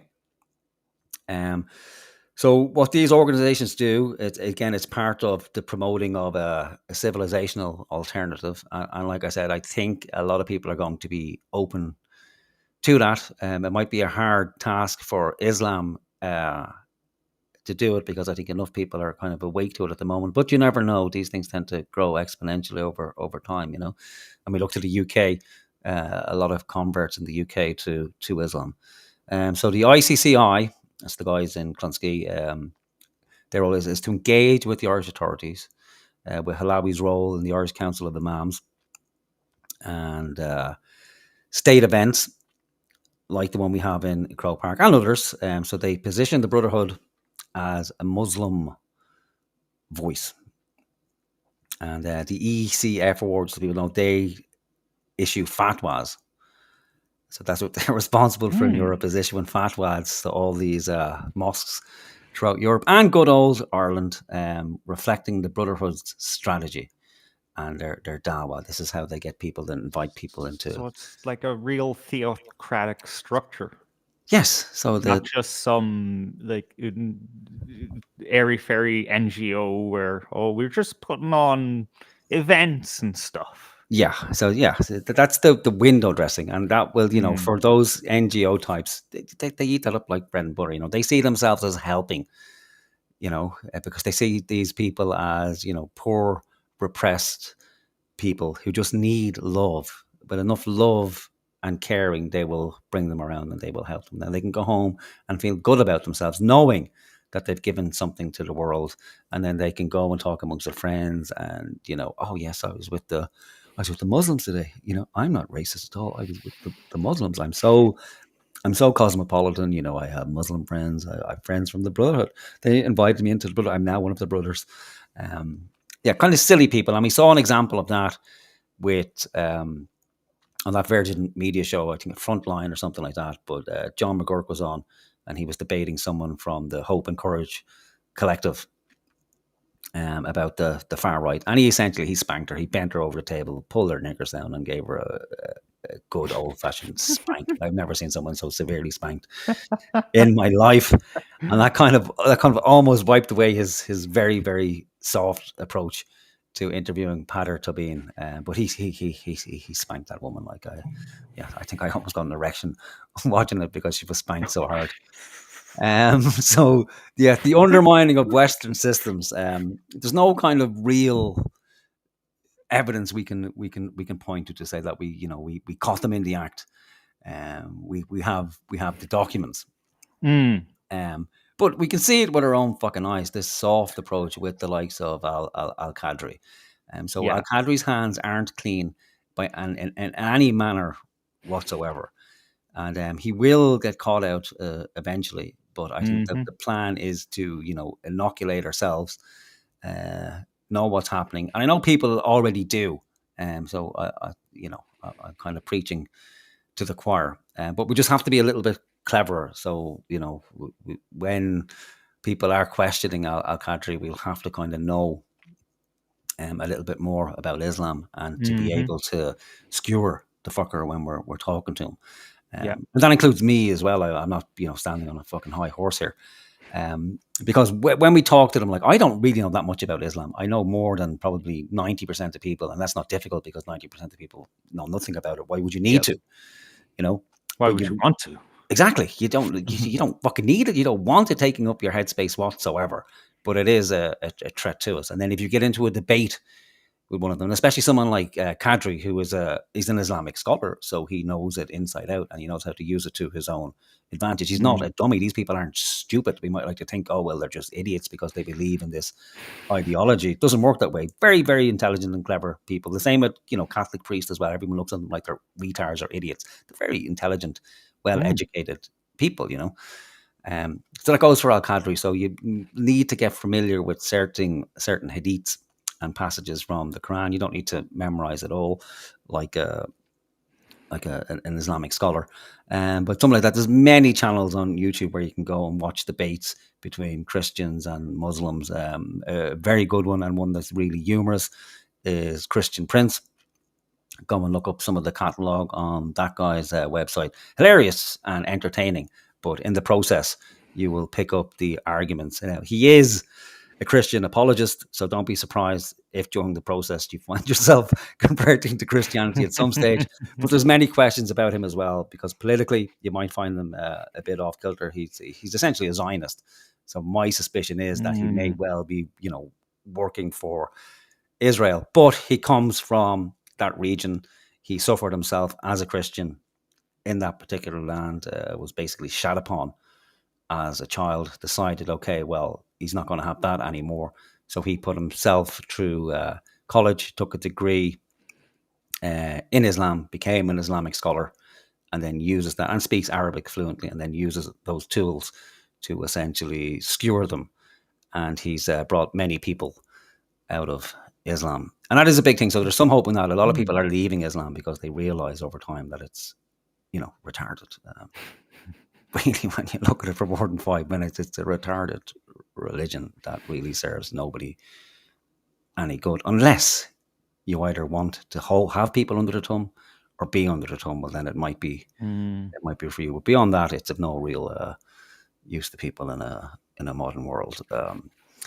So Croke Park and the GAA, what are they doing is beyond me engaging with this. And again, I know it's the progressive thing. It's like, oh, we have to be nice. We're welcoming to our neighbours. We have to be inclusive, and everybody has to be welcome. We have to let everyone and their mother in. I think today, as part of a protest, some woman went in to the event, which wasn't ticketed.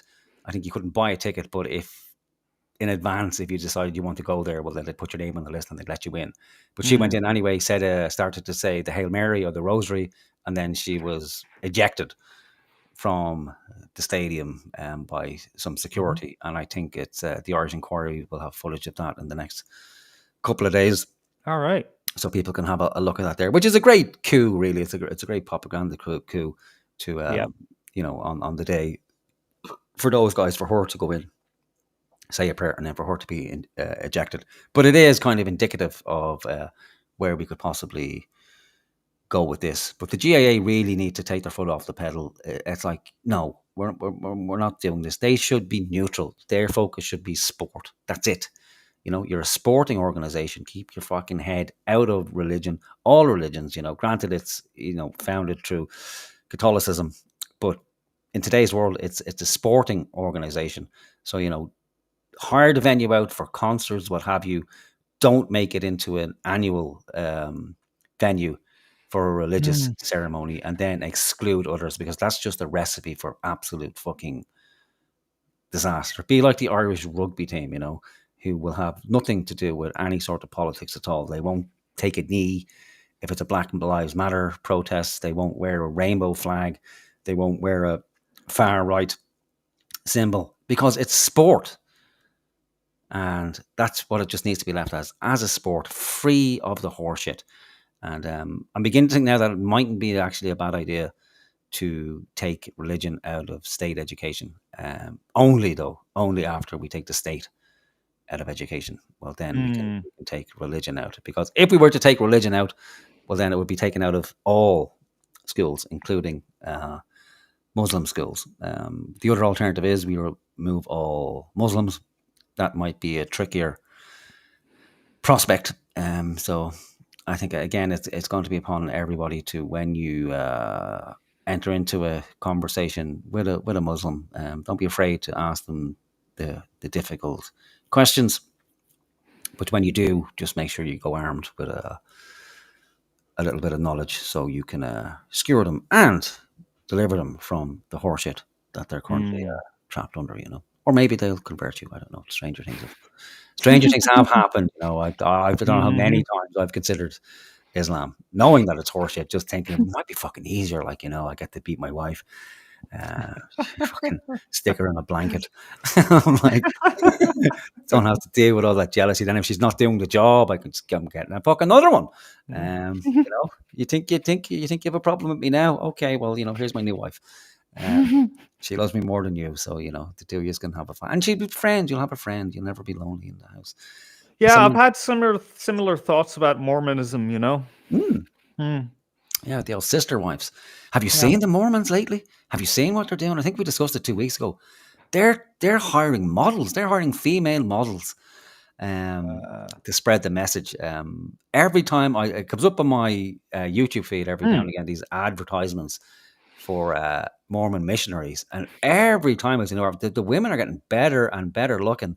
They're wearing less and less clothes. Like I'm sure in 2 months' time, there's going to be one of them's going to be standing in a bikini, sucking a lollipop, saying like, "Have you heard the good message? If you'd like us to arrange a meeting and come around to your house, ring this number." But it's hard not to be drawn in by that. And never a male missionary. When I was a kid, it was always male missionaries that were floating around. Never a female missionary. Are you all right there, darling? All right. I don't know. You've just woken me up there. Got me. The Mormon women thinking about things there. Yeah, and we did have a devious plan to get the Mormon women on the show, didn't we? When they tried, they visited you and wanted to convert you. So that was. Oh fun. no, it was WhatsApp messages. Oh, was it? Oh, yeah. We have to dig that up and put it out on the channel. That series, the Mormon girls, the missionary girls. Yeah, but it's no fun to have missionaries in your house. It's like it's fun for like 5 minutes, and then it's like, okay, right, we're done. Get out. Or you could do what my sister used to do cleverly. She used to, when the male Mormon missionaries would knock at the door, she would invite them in and get them to clean out the fire. Like, because they were very friendly, they'd ask you, does she need any help? And she would invite them in and go, yeah, could you clean the fire for me? Put them to work, Here, clean the chimney. Yeah, clean the chimney. Get up there. Yeah, and there's the equipment in the corner. All right. I'm going to take a quick tea break. If all right. With you. Yep. Don't know what you want to do. If you want to just break for a minute, or if you want to carry on. No, we'll break. Yeah. All right. I'll be back in shortly. Yeah. Dearie me, what am I going to do? Oh God, I didn't plan for this at all this week. Taking breaks. Some kind of music is in order, I think. I could just replay Phoenix by Laura Becker, aka Funk God. She's one of those detransitioners, one of those kids who were kind of abused, really, is what it is. Convinced to mutilate her own body, and she detransitioned and became vocal. And only just yesterday, she decided that she's dumping the title of detrans because, she just doesn't see the use in it anymore. She's just her. She has become the Phoenix instead. Someone reborn, and that's good. I like that. That's where all detransitioners need to end up, is passing through that trial and then just learning to love themselves and be themselves. And she makes music. or she gets AI to make music for her. So enjoy. We'll be back in a few minutes.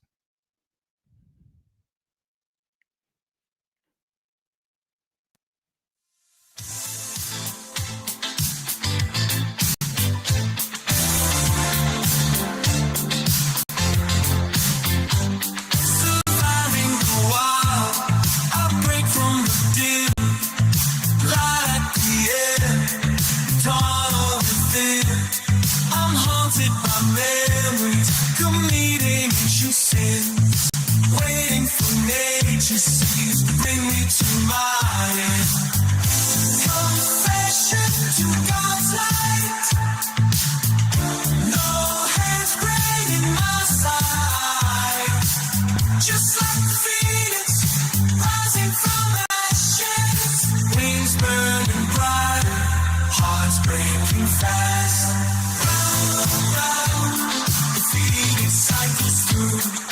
Round and round, soaring against the world. Round and round, I'm reborn again. Round and round, death and life again.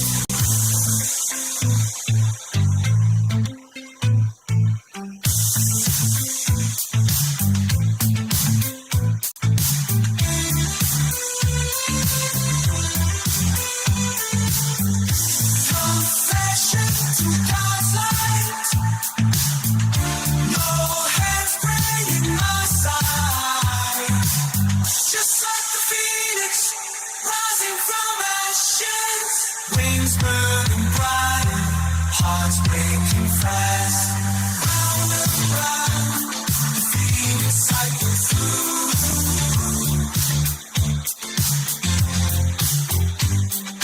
Round and round, I'm reborn again.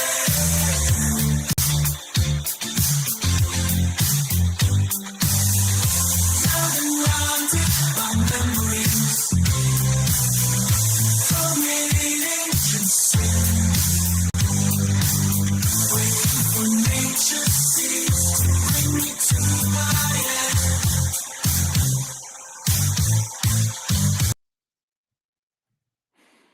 end. If it is AI, it's pretty damn good AI. So I think. Yeah, the subject of transitioners came up in the chat, of course, as I mentioned them. Prisha is an example of a detransitioner who, I mean, she's always complaining about going through one kind of medical emergency or another and her private parts decaying and things like that. It's not good, you know. Don't let anyone talk you into transitioning young people or even adults is a good thing. It doesn't end well. Welcome back, Morgan. Thank you. What's this? 420 was posted a video on the WhatsApp group of that woman being thrown out. Okay, cool. We'll have a look at that. Cheers, 420. Appreciate that. Where are we? Okay, right. Just need to share that. I should have used the break to fix my hair because I'm graying here. Yeah. It looks like I have no hair here, so I'm like receding hairline. I know it's fucking lighting, and it makes you realize how vain you actually are, doesn't it? It's like, oh, it's like I just like to correct the record. I'm not balding. when you're staring at yourself for like 7 hours a week, you know. Yeah, I'm 40% handsomer in real life. Right lighting. My favorite mirror is the one upstairs in the bathroom. It's a great fucking mirror, I have to say. And the lighting in the bathroom, I do look 40% more handsome in that mirror for some reason. When I come downstairs, go out into the laundry room beside the servants' quarter, and also known as the wife. Look in that mirror, and I've aged like fucking 20 years in that mirror for some. I refuse to look at myself in that mirror anymore. Like, not doing it. Not fucking doing it. Right. Oh god, terrible fucking. So who's this? Oh, this is Mark Rush. Mark Rush. Mark Ush. Mhm. Mark Jush. Yosh. No, Yush. Yush. Or Yush. Polish. Polish, yep. You were going too, Mark. We're taking the Muslims first, then we're coming for the Polish people. Right. Okay. So, all right, this is inside. So yeah, like I said, I believe they were forced inside for the prayers. We bear witness that there is no deity worship worthy other than the worship of Allah, and Muhammad sallallahu alaihi wasallam is his final messenger and mercy to the world. Here comes security. This sister has come in and she has worn a beautiful dress which really suits her very well, very nice. That's funny though. Yeah. Yeah.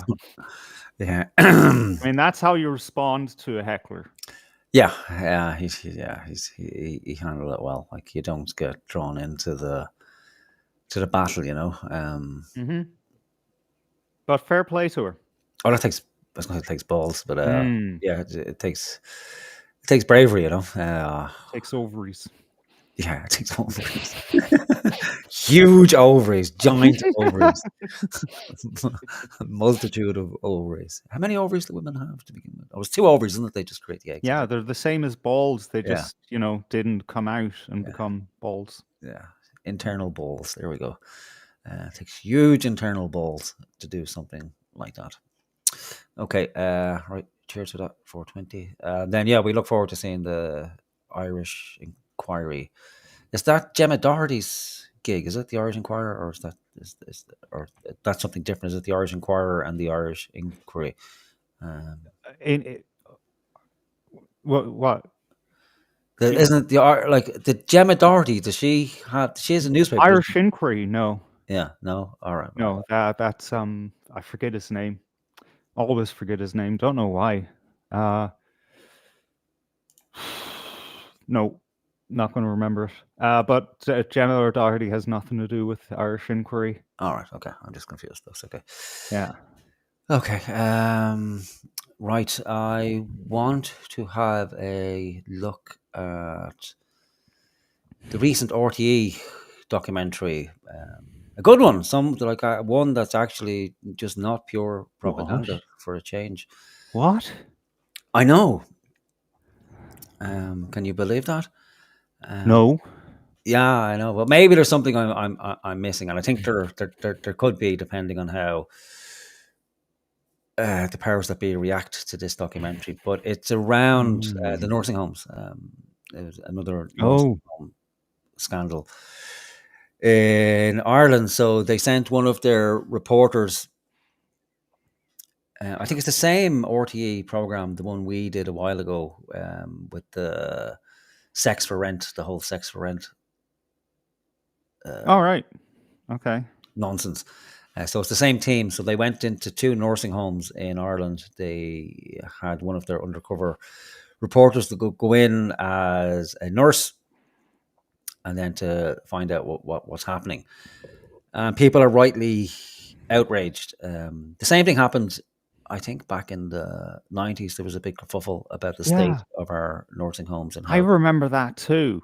Yeah. So it's not new, you know? No, it's not new. It's been going on for a long fucking time, and it's a national disgrace, it is. And I think we can all hang our heads in shame. But it's a tricky problem, you know, because what do you do when your loved one gets to a certain age and it's simply not practical to look after them yourself in the home because it's too much, especially if someone's suffering from Alzheimer's or something as terrible as that.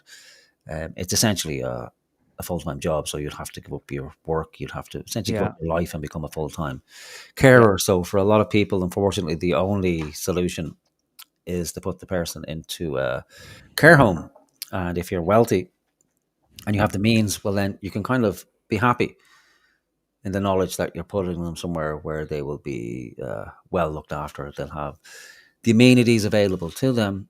And then the big scandal was that if it's a state-run institution run by the HSE, well, then like any other kind of HSE service, it tends to be services are thin on the ground. It's not the best level of care. It's kind of bare bones care. So the abiding image I have of care homes, I've never been to many, but my mother was in one for a while.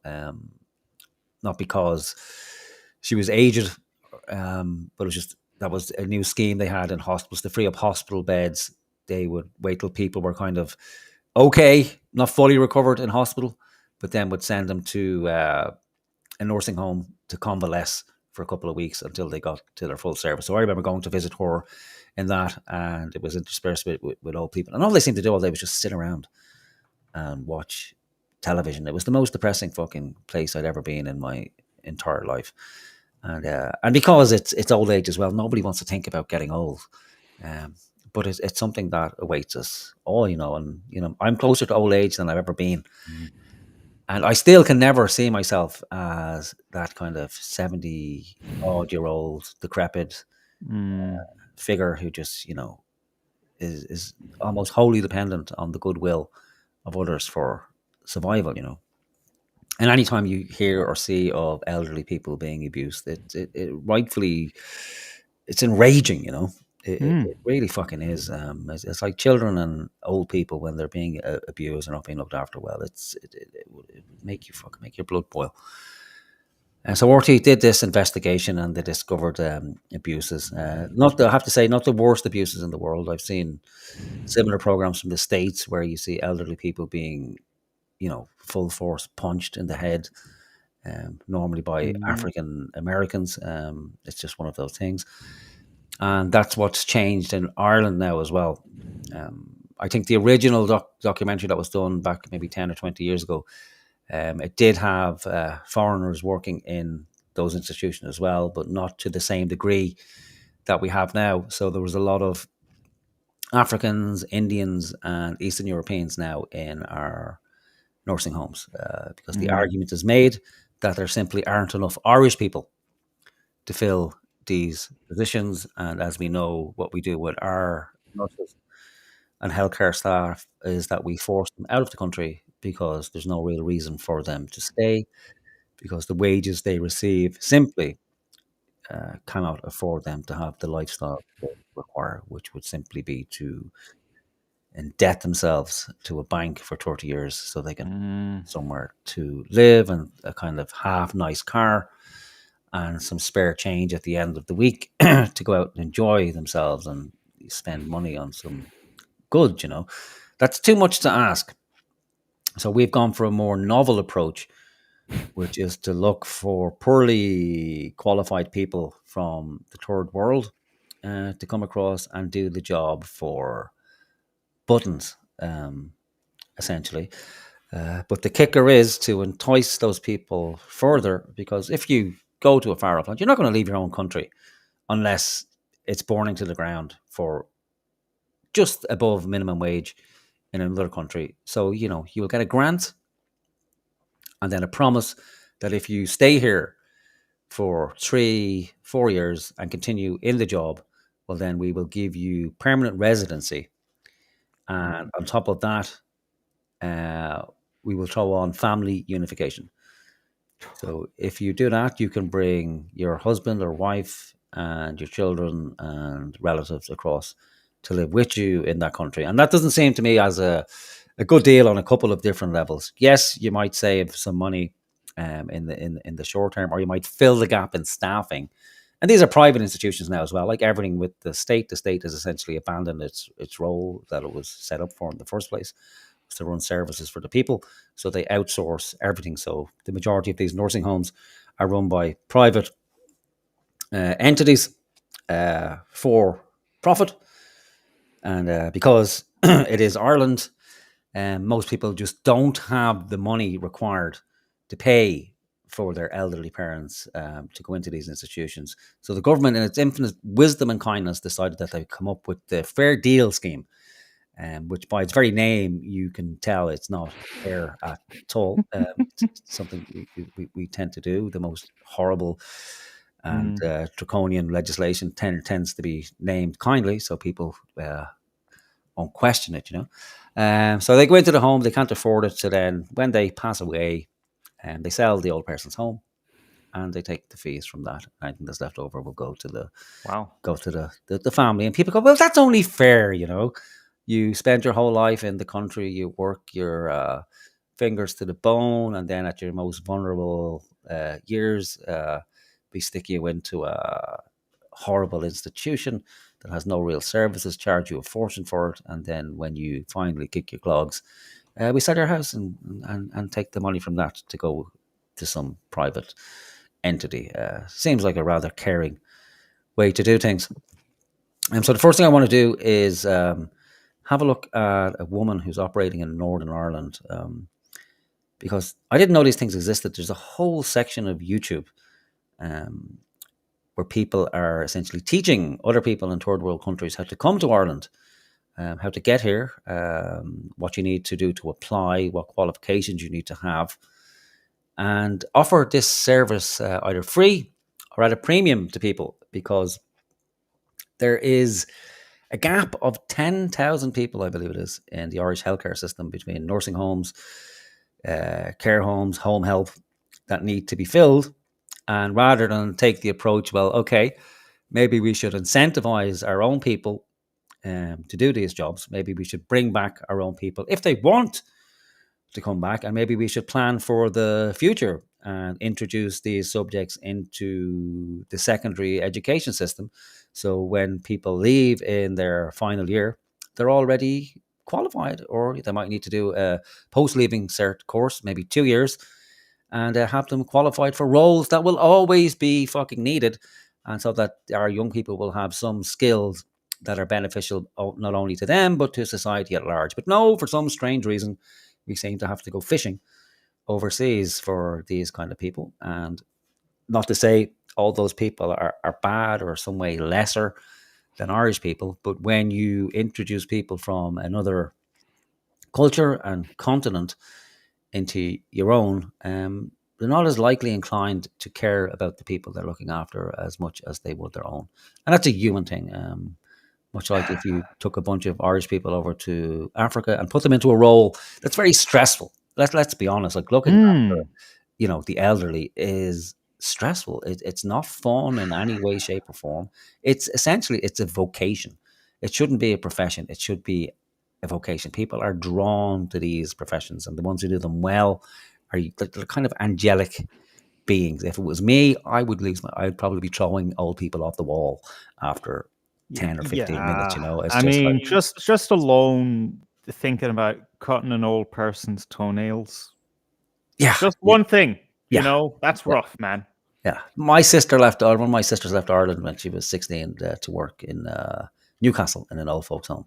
And the stuff she had to do was, like changing adult diapers and stopping the old people from fucking each other and, throwing out a hip. Because they do. Like, I growing up, I always thought, like, old people, anyone over 50 didn't have sex. Like, so. So even the geriatrics, and they're saying they're fucking at it night and day, just fucking banging away. Like, I suppose there's nothing else to do. Like, in the absence of anything else to do, they're going to engage in that.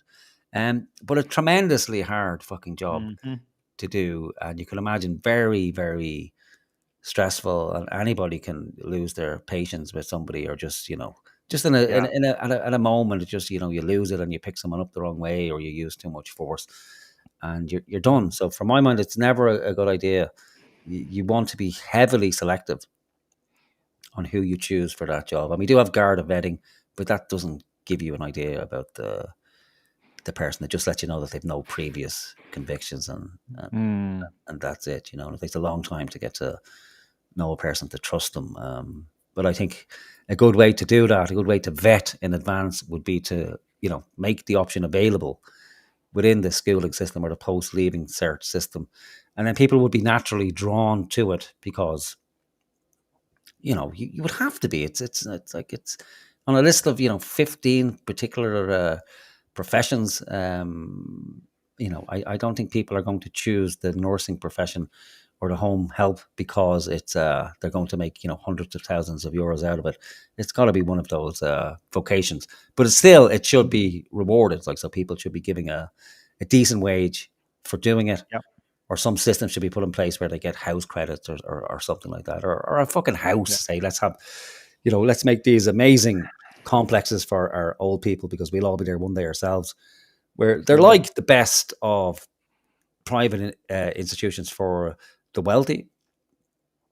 And let's have the houses in there around the ground, so a nurse after 10 years service has the house, or while she's in service she has somewhere to live, and that at the end of it she's well paid. And I'm sure some fucking clever person could come up with a better plan than, let's have the people leave the country because they can't afford to live here anymore, and then bring in 10,000 more third world people to fill a gap. And so the fucking nonsense continues forever.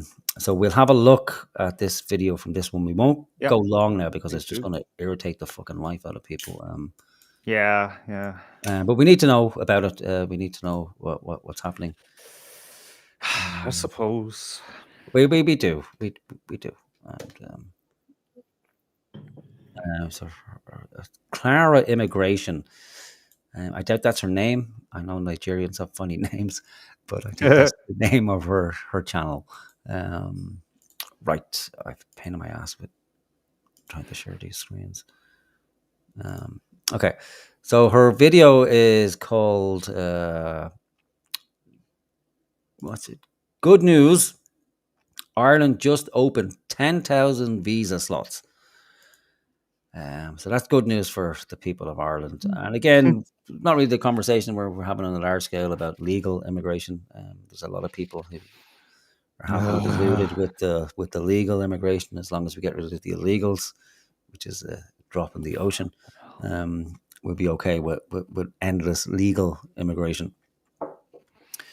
Righty, so let's have a listen to Clara Immigration. What's it? 41 minutes long. We're not going to listen to all that. Maybe 1.5 minutes. Hello, guys. Hello, everybody. Hi. Thank you for joining in today. Today, we're going to be discussing about Ireland. Since the UK is doing shakara, since the UK is shaking our leg, we want to catapult to Ireland. Yeah. So is wash your leg? No, I'll translate. Shaking their leg. What? Yeah, the UK is done with them. So Right. they have their, well, at least the word on the ground is that they're implementing stricter laws in the UK around immigration, and they're getting rid of a lot of people. So she's saying, like, since they're getting hassle in the UK, don't worry. On to the next target. Good news. The land of Tirnanog, Cullen, has put out the call. He needs more Africans to look after the people in the old folks' home. Tirnanog, my hole. I'm like, maybe I need to call it Tirnadove, the land of the black. There is an amazing opportunity in Ireland. What are you doing to that poor hamster? Like, put the hamster. Fucking hell. Eat it. Teasing it before she eats it. Yeah, I didn't know she was South American. Who eats the hamsters? The Peruvians, isn't it? Like the awful hamster eaters. For care workers. Yes, I know that a lot of you already know that Ireland hires international workers. However, I've come with a good update today. This is because there is currently available slots opened for international care workers, being care assistants, caregivers, support worker, mental health support worker, the care professional in general. Then this one is for you all. So if you've got your care certification, if you've taken training in care, if you've gathered so much experiences in care, not knowing what to do with it again, or thinking all hope is now lost because of what UK said. I want to tell you today that, in fact, Ireland needs you now. Yes, there is 10,000 slots made available, and they are sponsoring international candidates and applicants. Today, I will be showing you companies hiring, care homes hiring, hospitals. Yes, hospitals are hiring. I'm going to be showing you hospitals hiring and agencies who are sponsoring international candidates. Most importantly, I'm going to take you directly to the Irish government website that talks about all its working visa in details and also showed us the licensed accredited employers who could sponsor us and give us a free work permit into Ireland. So let me know where you're watching from. Okay, that's enough of that shit. To get the idea. Yeah, it just took so much energy to just focus on what you're saying, like, yeah. yeah. So maybe before you come into Ireland, you should learn how to pronounce the letter H, the letter L, the letter T, and then just start grammar just from the very beginning.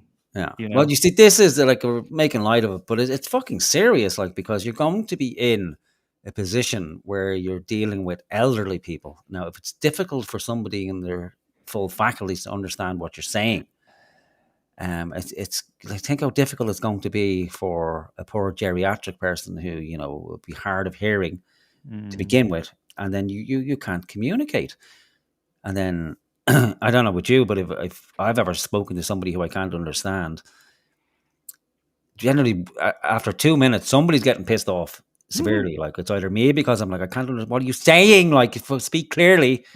Or the person gets annoyed with me because it's like, are you fucking deaf? Like, why can't you hear me?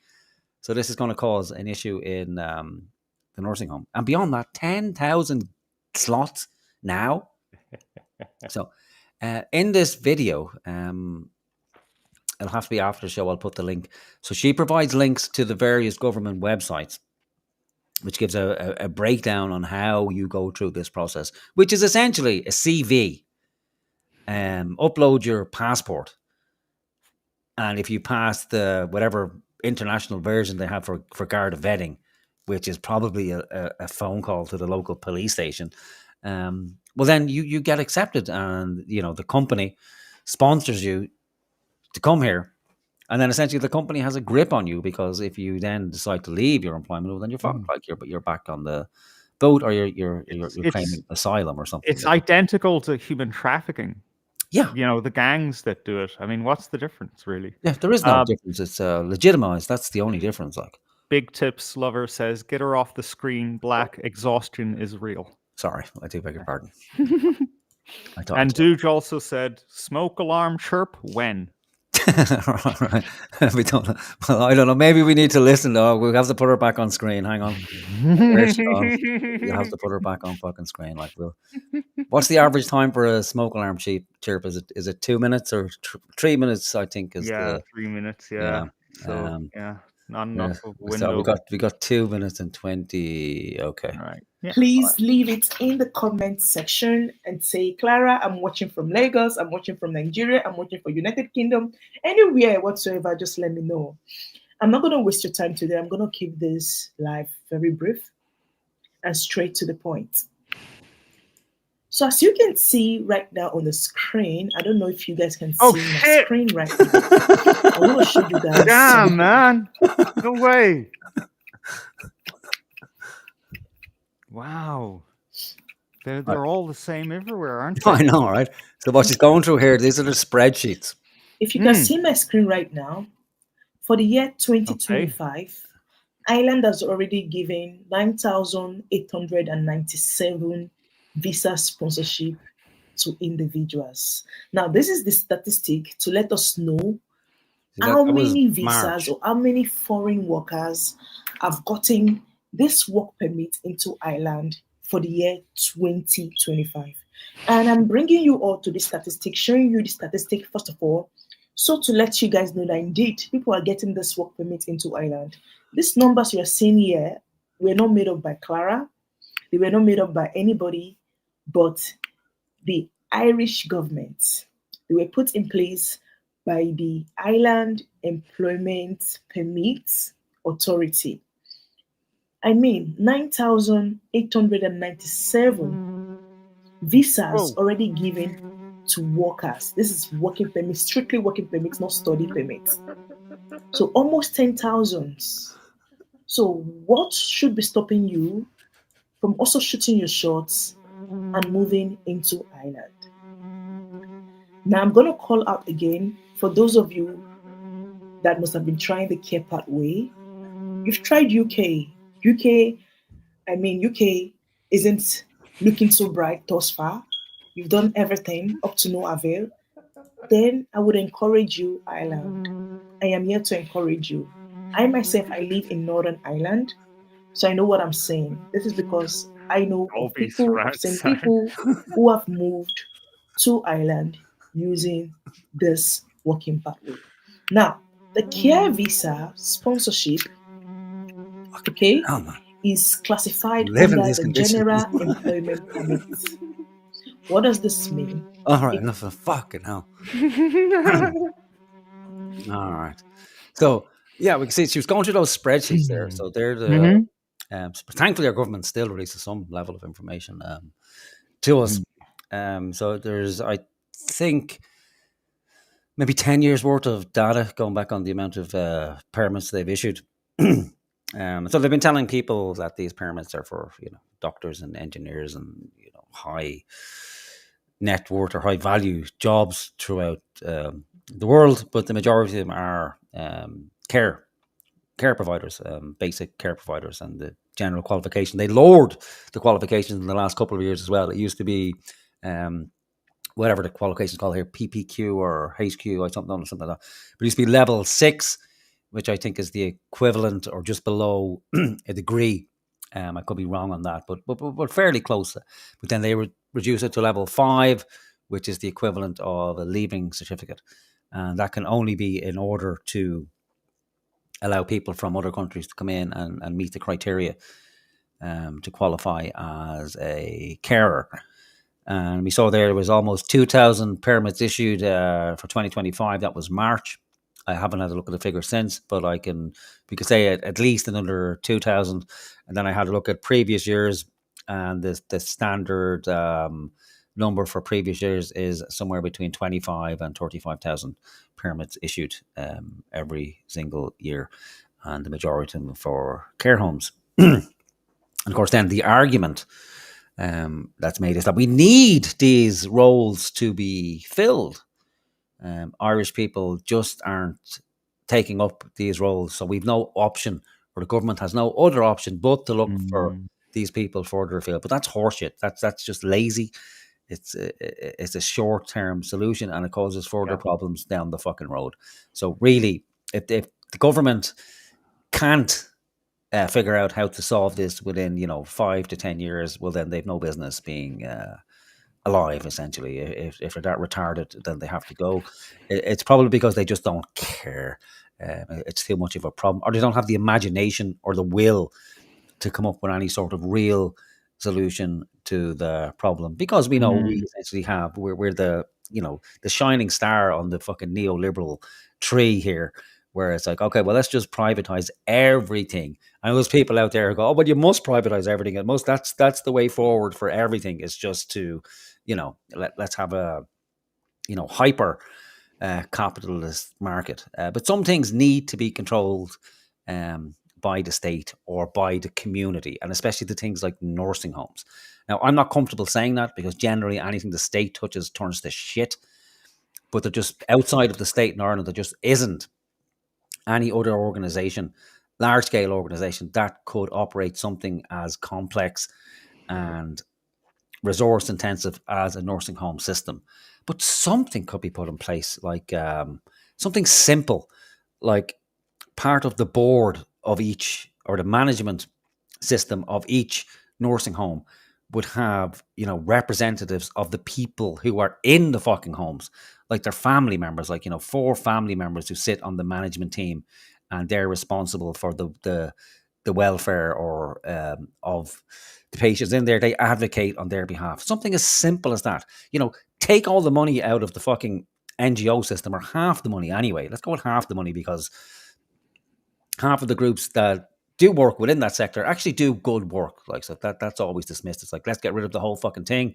No, because some good work does take place within it, but large chunks of it need to be stripped out and done away with altogether, or put those people to, proper fucking use. If they care so much, go in here, like, put your resources into the likes of nursing homes. Go and give them fucking workshops. Make them happy. Care about these guys. Don't get so fucking concerned with, the rights of children to cut their fucking private parts off, or to have augmented breasts. Like, give up the fucking horseshit, or stop being concerned about the far right and all this nonsense. Focus on this. Anyway, let's get more depressed, and let's actually look at the footage of what the fuck is going on in our nursing homes. So I kind of got a bit emotional watching this. It's not fun to watch. I'm not looking forward to it. No, it's not. There's nothing drastic. It's just kind of. Oh, I'm sure it wasn't. It's not as bad as what we saw in the 90s, which was like, that scarred me when I saw that. Yeah. Right. Let's bring this up and see what's fucking what. Okay, I need to get this woman off the screen. Clara, that must be her name. Okay. Oh, no, it's not. That's it. Clara's an Irish name, isn't it? Like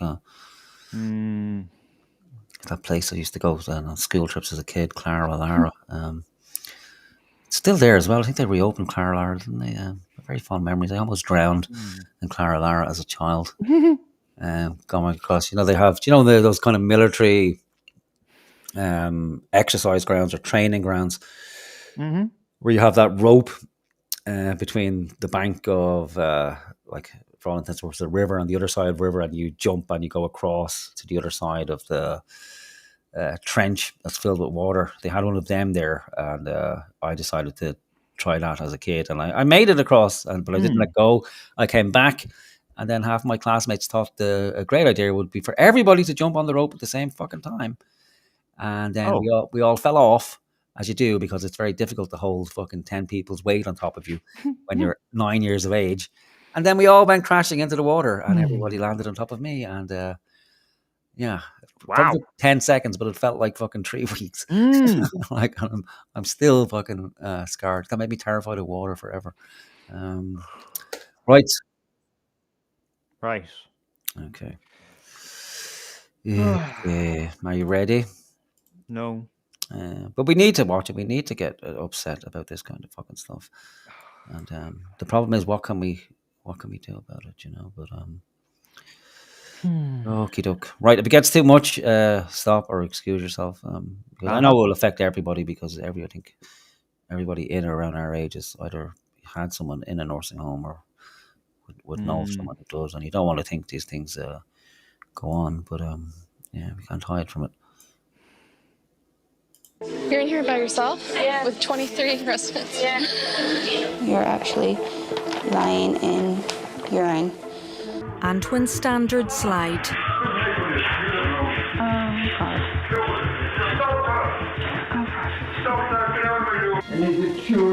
On another day, a frail female resident was wheeled to her bedroom to begin her nighttime routine. Wait, sorry. Oh, yeah. Just give me a minute, my dear. Her care plan stated that she requires the help of 2 carers with a full body hoist. Yet the woman was put to bed by just 1 male carer without the help of any handling equipment. No! Come on. Oh! You're fine. No, you see, you're not to do this. No, you're fine. It's awesome. No, yeah, I know. We can tell there's no propagandists at work in RTE on this one. We could have done so much more with that to make it look terrible. Sorry, I have to control myself. I've terrible habit to try and make light of everything. Yeah, it's fucking terrible. And it made to me initially I watched it and go, oh well, he's just picking her up, like, you know, it's not that serious. But it is, because we're dealing with, like, you know, Frail people. very old people, and their bones are brittle, so they Yeah. have to be picked up very gently, and the use of hoists. So that woman's obviously in pain, and she said no, but the guy continues to just lift her and plop her onto the fucking bed, and you can hear it in her voice, like just the horror. It's so depressing. Like, even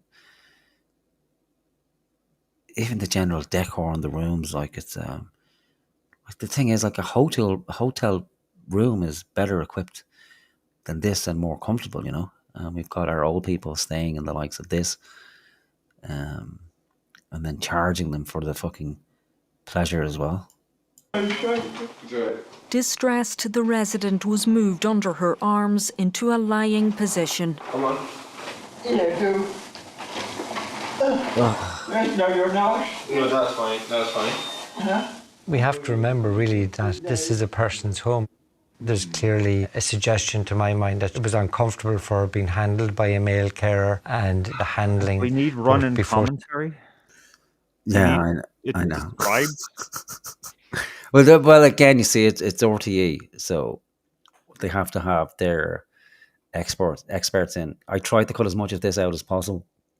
I didn't really have the fucking time to cut it all out. You already do enough. I know, this was like an hour and 20 minutes long to begin with.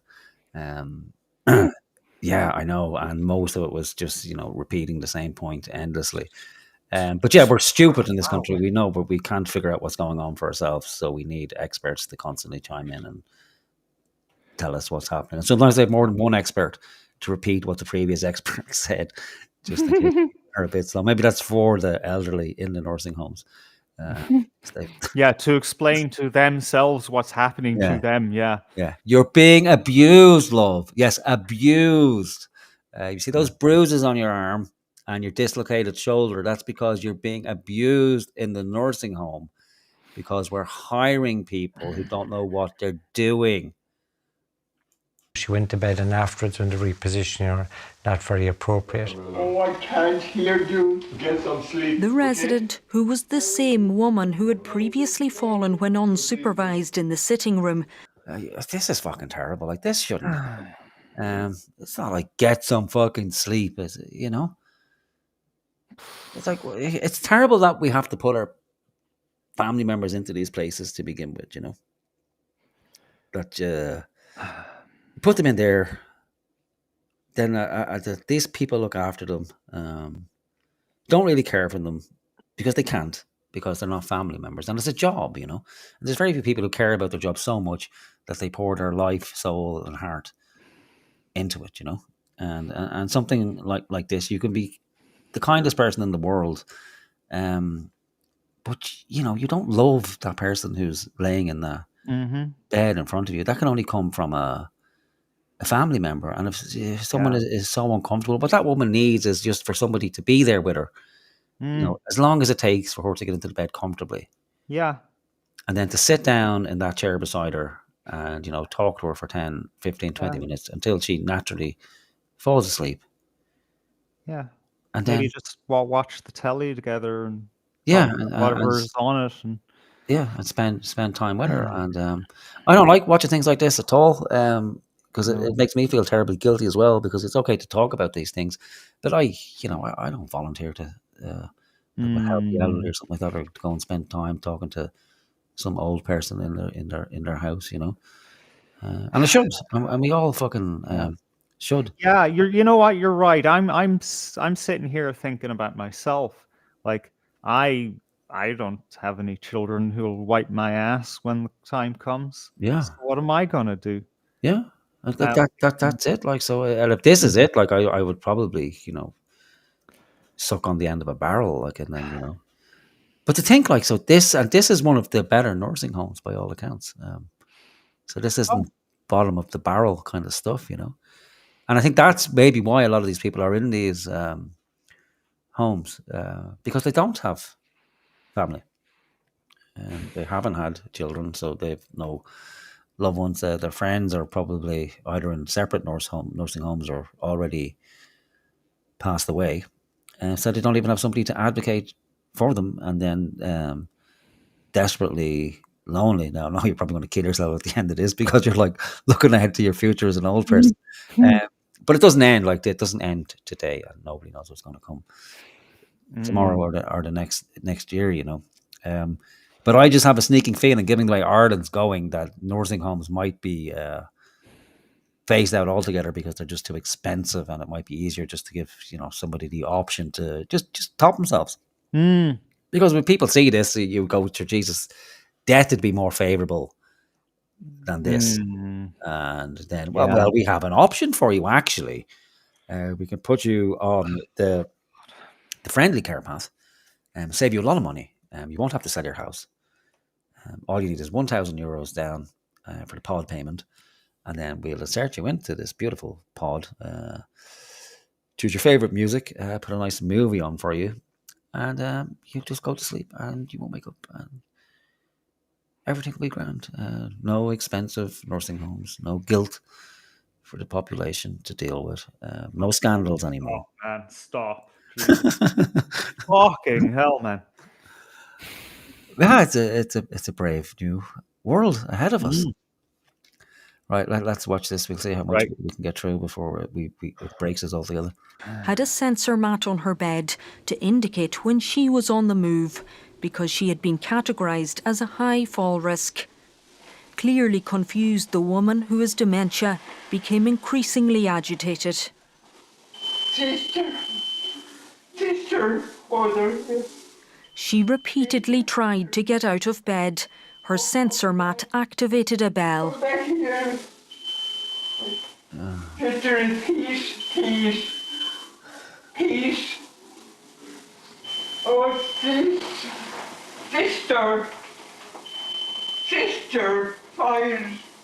But it was left to ring for several minutes as the woman balanced precariously on the side of the bed. Sister, come out. Sister. Wait, whose camera is that? It's a secret camera. So remember they placed one of their undercover reporters. Right, and then they've placed cameras in the rooms, like so. Right. I'm not sure the legality of that. I don't know how they get around that. Yeah, well, the angle definitely obscures all. Yeah, but say like you or I were to go into some institution. Yeah, act as undercover reporters. So I don't know. Maybe you need the credentials. To do it. But if you and I were to, say we decided to, go into a fucking hotel or something, and we went into people's private rooms and placed hidden cameras in the rooms to see what was going on, and then made a documentary and blurred out their faces, would we get away with it, or would we be fucking hung from a local tree? Oh no, we're fucked. But I guess if you're RTE and you're talking about nursing homes, then you're okay. You get away with it. Yeah, this is fucking terrible. Again, you see, the only way this would work to everybody's satisfaction is you have to, if somebody is in that state and they've that level of dementia, they need somebody in the room all the fucking time, like. Or you wouldn't even need that. You would just need somebody sitting at a desk, and you would need cameras in the room to keep an eye on people. And they have there that there's a movement mat. So as soon as that goes off, well, then somebody should be back in.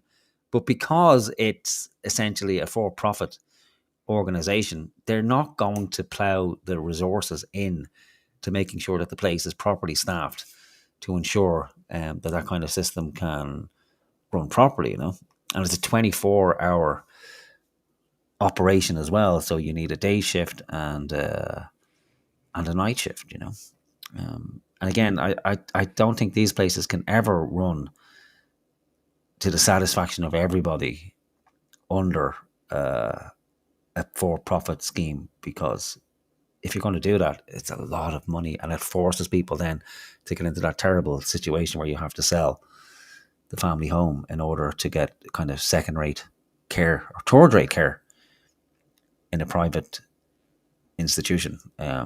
So there would, to my mind, there would have to be some sort of fucking compromise where these organizations, they are properly staffed to the best of their ability, that family members, if they're available, play a role in the care as well.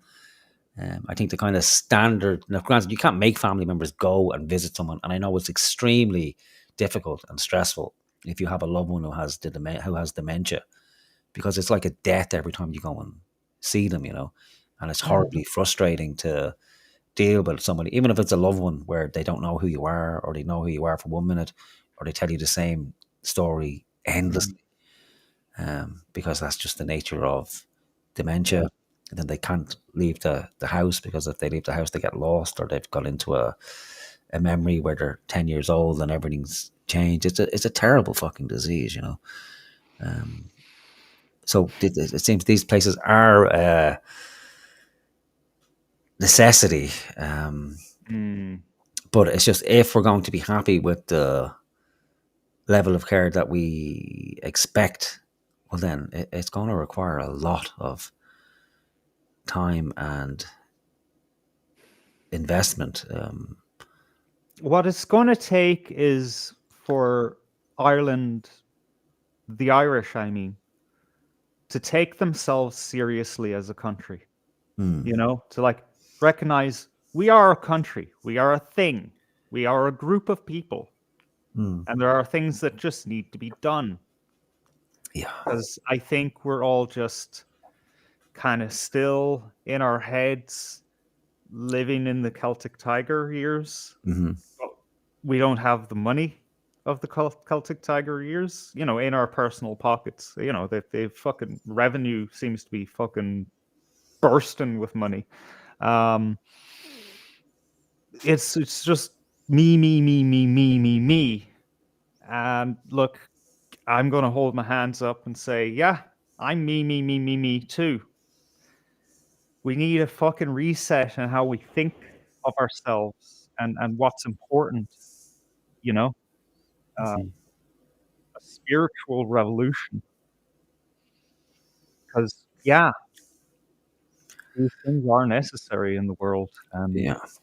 And again, it needs a whole fucking reframe. And again, to think that the money, time and effort that's been put into housing refugees, now granted there is a need, again, for compassion as well to help genuine refugees, but let's get that horseshit out of the way for the moment. If the same concern and level of emergency was put into something like this, I think we could all be happy with that, and I'm sure it will be sorted fairly fucking quickly. So a lot of these old folks' homes, they're always situated miles out of a city centre. Like, they're always in the countryside, buried away in the arse end of nowhere. It's difficult for people to get. It's difficult for the community to see what's going on. I mean, it seems every institution in Ireland is always buried out somewhere in the backwoods, you know.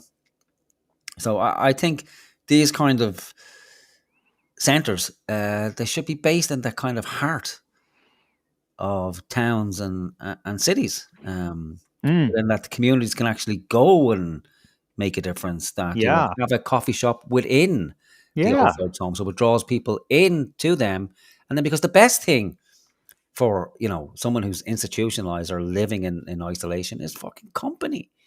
And it doesn't have to be that you talk to somebody, just to have people around can help, and simple things like that, you know. And then people can come in and out of the building. It's constantly there. They're actually part of a community, and then people should just naturally help you get the school kids. I know some schools do this, where they'll go and visit the old folks' home and they'll sing songs for them or something like that. A little something more soulful than that. Like, you know, fucking courses in, you know, painting and craft making and, you know, story time with the elders and, you know, things like that. You know, maybe the fucking trans people can get over the story time for kids and go and, you know, read some stories for old people. Oh my God, could you imagine drag Green story hour for the old folks home. They would love it. Yeah. You know, bingo, a bit of bingo and a drag queen. Come on. Who wouldn't want that? Like a couple of raunchy jokes. Much better use of their fucking time instead of, fannying about with children. So yeah, there are solutions, but again, it doesn't seem that there's much of an interest from a government level. Yes. What happened? Oh, no, please. Huh? Oh, this. Soon after the nurse left, the woman resumed calling out for help. Sister. Well, I mean, A carer discovered I don't know. Is she just like that because she's like that, or because she was injured on her way to bed? No, I don't think it's because I think she's like that because she's like that. So she's got dementia. Right. So it's fucking Groundhog Day. It's Yeah, no matter and what you then do. you're suddenly alone in the dark, and it's like, what the fuck's going on here? I don't recognize where I am even. Yeah. And yeah, Or she could be uncomfortable, but she's trying to get up, so she probably wants to go somewhere. But again, the only way to resolve that would be to have somebody there all the time, or the majority of the time. The other option is you go back 50 years and you strap the bitch into the bed so she doesn't move. So I think it's a little bit unfair to present it in this way because it's an unrealistic expectation that somebody is going to be there the way things stand at the moment all the time. And it's dangerous because if somebody is constantly going back and forth, it's like you put the person down and then you walk out the room and then it's like blah, blah, blah, and then you're back in and then you're back out and back in and back out. And there's only 3 people in the building looking after 30, 40 odd old people. It's a recipe for fucking disaster, yeah. And like I said, if your patients are low to begin with, or if you're not from the same society, or if you come from, I'm not saying this is happening now, but it's certainly probable. If you come from a society where, you have it ingrained in your head that the white man is the devil and responsible for your oppression, well, then you might be inclined to take it out on the white man in certain under certain conditions. And we've seen that happen in the States. We've seen it in creches, we've seen it in old folks' homes. Mm-hmm. And again, the way tensions are in Ireland at the moment is that's just going to increase because the friction is rising. More and more Indigenous Irish white people are, being kind of driven into this consciousness of being white. And then in opposition to that is you've got, the Muslim community being, solidified as a separate force, and the same with the African community. And, so we're all fucking fragmented. And it's not going to magically come together like Al-Qadri would say by, dialogue. And it's gone past that. It's not that. Like it's our fucking country. If you're coming here, it's with certain understandings and certain conditions, and that's the first one is that you will integrate into the society. And if you don't, well, then we can't have that because all we need to do is open up a fucking history book or take a look around Europe and see what it leads to, Mm-hmm. Yep.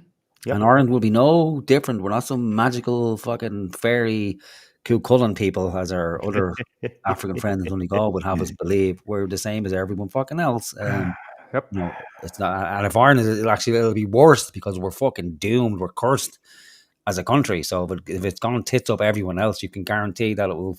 You can multiply that by a factor of fucking 10. Now we might be the first to get ourselves out of it. Because we tend to do that as well. It just tends to take a very fucking long time to get there. And then we tend to lead by example to other nations.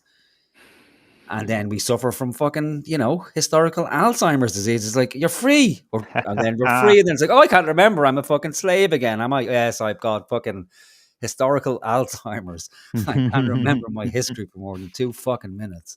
She wanted to use the toilet. Having been taken to the bathroom, she was returned to bed by the carer and a nurse. But once again, they failed to use hoisting equipment, lifting her under her arms.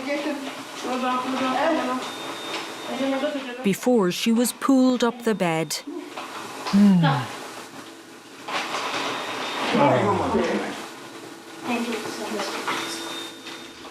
While just on a very human level, who wouldn't be touched by her obvious distress? Like, Even some nursing staff advocated cutting corners. I think the problem we have a little bit with you is because you be like, hello, you want this? I think that's the issue. I'm sorry, I'm not trying to laugh at you. I'm not trying to make you feel No, less. I understand.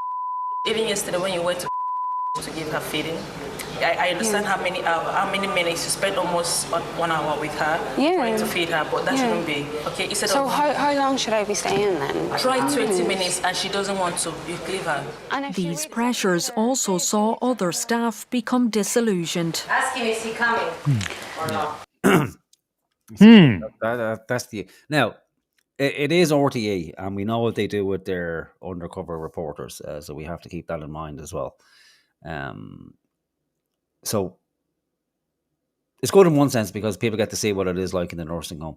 You can't spend an hour individually with a person in a nursing home because you need to be elsewhere. But you should be able to spend an hour. Ideally, if you're in that level of distress and you're in that state in a nursing home, which is not the state that everybody is in. There's different levels of conditions within nursing homes. For some people, it's just essentially it's a retirement home, or they may be there for a while with a broken hip recovering or something like that, and they'd be in a separate area to these more advanced wings where people have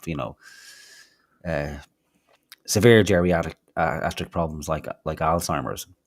But if you're in the Alzheimer's ward, well, then it should be a case that somebody is there for you the majority of the time, or you're under constant supervision or surveillance, for lack of a better fucking word, But again, here it's going to be a case of you got 20 minutes here, then you need to go into the next person, and the next person, and the next person, and then it just has a cascade effect of nobody actually gets looked after properly. And sadly, it's not going to fucking change with this Sheriff Cunson in charge. There'll be an inquiry. I think they've actually passed this on to the guards. Maybe getting confused with something else, where apparently the failures are so systemic that it's now a criminal matter rather than another case of let's have an inquiry, say some nice fuzzy words around it, beef up the powers of the people who failed inspecting these places in the first fucking instance, and throw more money at it.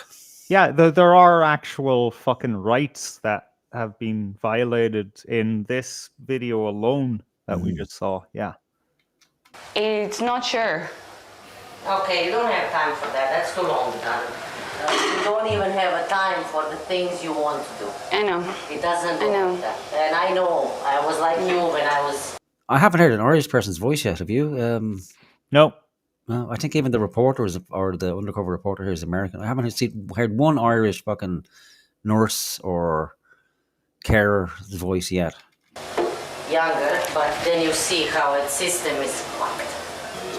I know you feel sorry, and I feel sorry for everybody who are here. They don't go out, they do activities is shit. All this system is shit. You understand? But this is how it is, Ours is just to do our job and go home. I know. I told you what it is. It's not a fairy tale, because it's not. I wouldn't put my mother here, even if it's my last breath. But I love Eastern Europeans or Russians, whatever the fucking shit. That's what I was thinking exactly, Yeah. No bullshit. Just straight to the fucking heart of the matter. Yeah. And that's the terrible thing about it. It's just the job. And some jobs should be just the job, because it's not really worth pouring your heart and soul into it. But something like that, it shouldn't be a job. It should be a vocation. And you should be rewarded heavily for it. Yeah. And given proper time off to recover as well, because that's a lot to deal with. And if you're in that environment for a long time, it ends up, your heart becomes cold because it has to, because you can't continuously go there and every day and have your heart broken and bring it home with you. It's the only way. There's two ways out, really. One, leave the job, or two, just, you become cold and immune to it, and then you end up like that other cunt who's telling that woman, yeah, well, don't know. You see the way you were saying hello to that person? No. We can't have that. It's 20 minutes at a maximum, and then move on to the next person. It doesn't matter if she's crying or, she shat herself. You got 20 minutes maximum, and then it's time to move on. If they're busy. We got to go. But again, there's only so much they can do because of the system, and then she'll have to answer to her boss and her boss and her boss, and then at the board meeting, it's the finances are being discussed, and we're down 20% this quarter. We need to make cuts. They don't really need to stand at all. What do we need hoists for? One hoist for 7 people should be enough. They don't need individual ones. Sure, didn't the good Lord give you hands? I didn't get where I am today without lifting geriatrics up with my fucking hands. We didn't need hoists in my day. It's a shovel and a donkey. Can we address something in the chat here? Sure. Big Tips Lover. And this is correct. Immigrants are not being employed in these places for cheap labor. That's a myth. Employment rights mean they earn exactly the same as an Irish person would. The difference is, no, they're not being paid the same as an Irish person would. They're being paid like the basic wage that you can get away with paying someone. Yeah. You see, the problem is, right, so there is an argument that, like I said earlier, these people have to be employed because Irish people won't do the job for the wage, right? Now, I don't know how true that is. But what I do know is there was a time where we had nursing homes and Irish people did do the job. They did somehow. I don't know fucking how. But somehow in the past, there was some magic where we, the whole fucking country, it ran, not perfectly, but it ran on the basis of just having Irish people here. And I don't know how it fucking happened. Like, how did we ever, thousands of years of history. Maybe it's only every invasion that we can actually get shit done, because we'd never been able to farm unless the Vikings invaded. And then when the fucking Normans came, we never had, plows without the Normans. And then when the English came, where would we have got guns to defend ourselves from if it wasn't for the fucking English? Retarded. We are a geriatric nursing home of a country. The country can't be run without, foreign interference. How we get up out of bed in the morning is a mystery to fucking me. But there is a fair argument to be made that maybe, Irish people aren't doing it. Why, though? So you tell me why, droves of fucking Irish people feel, and I don't even know how real it is, but feel that they have to up sticks, go to fucking Australia or Canada, of all places, to earn a living doing similar fucking jobs. Granted, they're a little bit higher up the scale with fucking, in nursing or something like that. But explain to me, at what stage was the decision made that, okay, let's move people out of fucking, vocational training, and let's tell them, give them, as long as you get a degree, doesn't matter what it is, if it's in social fucking studies or, an arts degree, well, that will still get you a job, a high paying. No, it won't.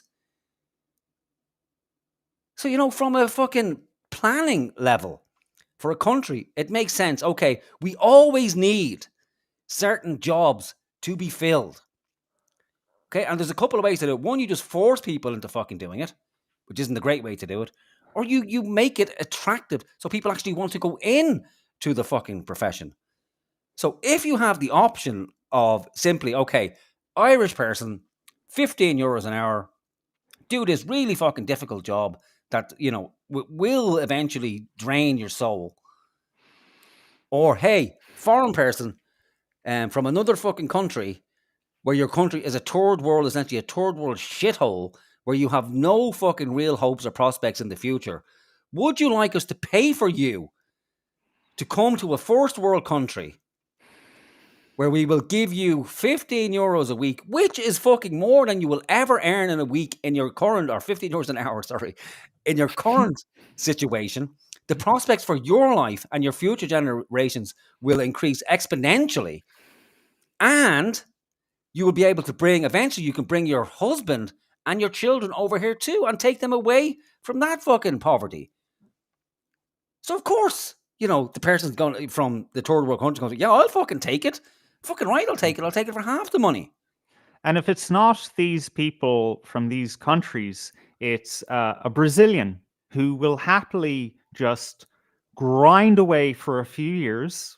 Yeah, and then leave eventually. Yeah, leave. Well, no, before they leave, they're fucking sending their money back to Brazil. And you know what? Yeah. When they go back home, they're going to buy a house. They're going to set up a business, and they're going to be in the upper echelons in their society. Yeah. And again, you have, sorry to interrupt, I just want to get this off before I'll let you speak. Again, you'll have people coming over from these countries and, 8 and 9 people to a fucking house.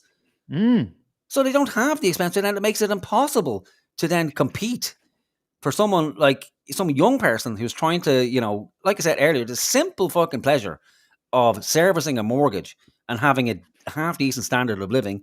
They can't do it anymore on, 15 fucking euros an hour in a nursing home. So from that, you're supposed to be able to rent privately, which is what, like fucking at a minimum now, 1,300 euros a month. Feed yourself, have a social life, and then to service that, you must have a partner as well. It's an impossibility. But when you're competing against, 9 people who will share a house, and then people make, oh, well then, if these people from foreign lands can share a house together, this fucking Irish people can share a house 9 together as well. But that's how you get a race to the bottom. And that's how society cracks, where you have basically competing groups, and the only people who fucking profit are, the private companies who operate these. They're fucking laughing their holes off as we squabble and, fight over the equality of, well, we mustn't say this about the foreigner. And I get that, because ultimately it's not about the foreigner. It may come across that way. Okay, well, everybody just hates the fucking blacks, like, as they should all fuck off and go home or die or be hung from trees. It's not that. It's really not that. But it comes to a stage where it's okay, well, there's so much happening in this country that we have to fucking care about our own people, because we are a people. Yeah. And you can extrapolate that and expand it to, oh, well, all of humanity is one people. Well, good fucking luck. You know what I mean? You just take the fucking acid and fuck off to the commune at this stage, Like, you do that and let me know how you get on, while the rest of us fucking cope with the harsh reality of fucking material life. Sorry. Because it's even hard enough to get along with your own people. Yeah, Jesus Christ, man. Introducing the fucking millions of fucking miles away people. Yeah. Which, like, and you know what, like, you put it perfectly there, Morgan. The woman on the screen right now, that wonderful Eastern European lady, she's doing something, right? She's in the middle of doing something, not just there in that kitchen area doing her job. No, in her life, she's doing something. While the rest of us are just fucking, living, trying to, and enjoy the process. While I don't know what she, her situation life is, but it's usually, I'm going to make a nest for future generations, or, I'm going to enjoy my, later years back in the homeland with a few extra quid in my pocket. That's what I mean by doing something. And they, that's what all the foreigners are here. They're here to do something. We're here to just fucking exist because we just sprang up out of the ground, Yeah, we have to stay here. We have to fucking live here in this fucking place forever. Or what's the other option then? We fucking move, and then everyone becomes migrants. It's just constant migrant circus where we just move around the world chasing fucking stupid positions for the simple pleasure of living in a fucking house and having a moderate standard of living. Come on. This shit, it's not shit. It's I hope that they know the people who allow these things, they will be old, Amen. Here, our healthcare assistant witnessed 2 carers directing a man to his bedroom to have his incontinence pad changed. The resident has Lewy body dementia, which causes severe confusion and hallucinations. Moving at pace along the corridor, They steered his walking frame, while one directed the man by holding the waist of his trousers. Visibly confused, the man lashed out. To what extent is that just fucking necessary? I'm sorry to be an asshole, but like, Yeah, you well, know. it's not necessary. Like, it's easier. Yeah, but he's going like shit and piss all over himself and then the floor, and like then what? It becomes not just the problem of the staff, but everyone else's problem. He's already shot himself, so he's not gonna explode, and it's gonna be like a shit bomb all over the place. I think the guy's got dementia like him and probably explosive diarrhea. So the problem is when you grab them by the ass like that, because they're old, You're just massaging it into the skin. you can damage skin, or you could dislocate a hip, and that's generally the way you get fucked into a police cell if you're being non-cooperative. They grab you by the back of the jocks and march you into the room. But again, you see, these people should be trained, because that would be my natural stance as well. Like, if I'm responsible for somebody who's going to shit all over the place, it's like, well, I'm not going to say, okay, well, let's take a fucking let's take a nice stroll here and have a chat as we slowly approach the toilet. It's like, okay, come on, you gotta go, let's go. And then if I'm not cooperating, it's like, okay, well, let me just pick you up by the jocks here and fucking launch you into the bathroom. But you can't do that with an older person, Yeah. They should have a fucking wheelchair there, man. Yeah, that's what I was thinking. Yeah. Yeah, and again, you just can't manhandle an old person like that. And look at the size of this fucking woman, man. How was there ever a famine in Africa is beyond me. Like, I think it would have lasted years. sorry. I'm getting silly. Yeah, but you can't grab him by the ducks. But it doesn't really look that serious. And it's like, okay, well, we just got to get him in here and cleaned up. He's not cooperating. But that's what I mean. Again, you need the patience of a fucking saint, and it's a horrible, sloppy job, Yeah, and as we covered, it's the system that's broken. Seeing the man's distress, our carer attempted to defuse the situation. How about we walk down here? Okay, we'll go for a walk. Okay, we'll go for a walk down here. Yeah. Nobody, no woman. That's okay. We'll go for a walk down here, and then we'll maybe. I don't know. We'll maybe go to the bathroom. Yeah. But he was forced into his room. Keep walking. Jesus. And his trousers and pad yanked down. Oh, no. Yeah, so that's fucking before being pushed into the chair. You. Yeah.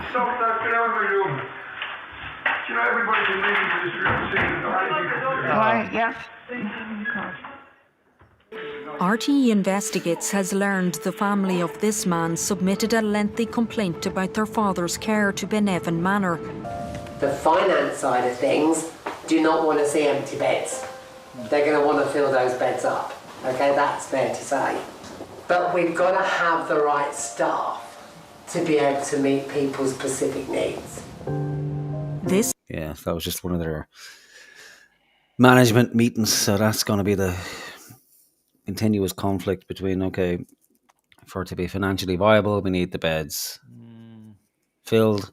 And then, yeah, at the end of the day, the most important thing is profit, And that's a fact, and that's why I get so annoyed with the likes of People Before Profit and Paul Murphy and Ruth Coppinger and all these people, because they fucking soured people towards any kind of notion of state care or community care. They've destroyed it. Like, nobody can take them serious on fucking anything. Like, they could be, they could be coming up with solutions for the most important things in society, but because they get constantly, caught up in clown world nonsense, people won't listen to them on fucking anything. It's like, yeah, it's just irritating. This was the message delivered to staff during our time working at Dublin's Benevan Manor by a training manager from the AMES head office. The training session followed a HICWA inspection of the nursing home. I'm sure there were some bits that were okay, as in most homes, but I think the training was a bit of an issue, so hence probably why you've all been called in on short notice. Because, God forbid, if I was somebody that ended up in a nursing home, I hope not, because we know what's coming. No matter how good the staff are, I want to be in control of my life. That's nice, isn't it? The guy who fucking works in a nursing home, giving the staff a kind of G-up meeting. And he said, the last thing I want to end up is somewhere like this that we all work for. That would be fucking awful. My worst nightmare to end up in a place that we're all working in, making a balls of it. But at Benevan Manor, for some residents, the reality wasn't quite so simple. She has been in that chair since 11:30, 12. Here, our carer observed this woman left sitting in her wheelchair for up to 6 hours. I'd ask, can I take you to your room, okay? Knowing the woman required the assistance of 2 people, our carer enlisted help. But when she correctly suggested using the appropriate handling equipment, this was the response she received. The hoist is that way, though. Oh, I'm sorry. Okay. Wow. No. Our healthcare assistant attempted a second time to ensure the hoist was used. Okay. Okay. Are you sure that you... Yeah, I'm sure. I could run and... I will show you. Okay. It's gonna take Wow. 2 minutes. Germanish, she sounds it. I will show you. Oh, God. Let me take that. Okay. You never saw that coming. Okay? Okay. I'll show you. And you just follow what I do with me. Okay. You're gonna do it together. And that's all. Okay. Oh, please don't be worried about it. Okay. I just don't want to hurt her or... No, you're not gonna hurt her. Okay. Oh, no. No. Before being instructed by the more experienced carer to lift the frail woman by her clothing. What I'm gonna do, I will hold her like this and for the trousers. And you will do the same. No. You put this hand under. Here? Like this. You hold this and hold trouser. her trousers. And lift her up with both hands. Okay. We go on 3. And we just follow me. We're gonna put her on bed. Okay. Okay, 1. Wait. 1, 2, 3. Not 100% on this one. It's okay. I got her. Okay. Is that easy? Okay. Why are you so stressed? Darling, they're not glass. Just pull that. We're going to pull this, okay? I love You hop into bed. I do this with many sack of potato. You people are weak. You care too much. When I was girl, I left my grandma on my shoulder, traveled many mountain, throw her in lake. She's fine. Pull it. There we go. They are not from sugar. Papa. Fucking hell. Yes. Is that okay? Can't wait for bed. Easy peasy. It's easier for her like this than that one. Although we are not allowed to do this. Yeah. Now we wrestle. Okay. It was just Speedy Gonzalez. Okay. Hello. How are you? On many other days, the same woman was left lying in bed all day long. Wow, that's not good. Yeah, it's not good for your health. But then we can understand easier for the staff. Like, oh, just fucking leave her there. What's the point? You get her out of bed. It's going to. I said you can understand easier for the staff. Yeah. Rationalize it. Well, what's the point in getting her out of bed at all? She's just going to sit in the chair all day, and then we're going to put her back in the bed. I have a great time-saving solution. Let's just leave her in the fucking bed. And then when her relatives come and visit, let's dress her and stick her in the chair and wheel her out like a weekend at Bernie's. Look, how come like nobody's kind of applied some imagination to this problem and like, there's like chairs that, for old people or just, lazy people. And they change position and shit, and they raise up and they raise down. Like, why can't there be something like a chair bed thing that, makes it easier to stand someone up who can't stand up very And it's well? because it's for profit, because one of those beds costs, 7 or 8 grand versus, just a standard bed is a couple of €100 or €1,000. That way, profits increase. We'll stay in line with the guidelines, but we won't ever exceed them, because that's not what's important here. The bottom line is the profit. Muñeca. Yeah, and for some industries, that's a good thing. For something like this, it should be outside of that realm. This is what a non-for-profit should be, not advocating for titty implants.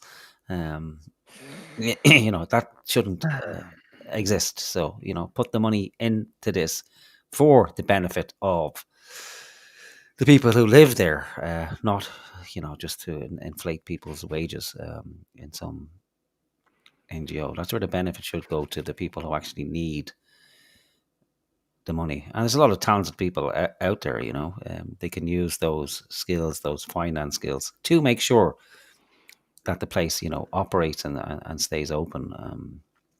But again, it takes constant surveillance and, diligence to run something like that, because the tendency is for, human behavior to kick in and go, oh, well, my uncle owns the bakery down the road, and if I fiddle the finances, I can say that each loaf of bread costs 50 cents more than it actually costs, and he can get a kickback that way. And you do that 15 to 20 times, and it's easy money for people. So it's like you said, you kind of do need this whole spiritual revolution within people, and it's easier to point out in other people, of course, and think, okay, well, I'm exempt because I'm pure. A lot of that's, I think, part of everyone is out. It's hard to have a look at your own nature.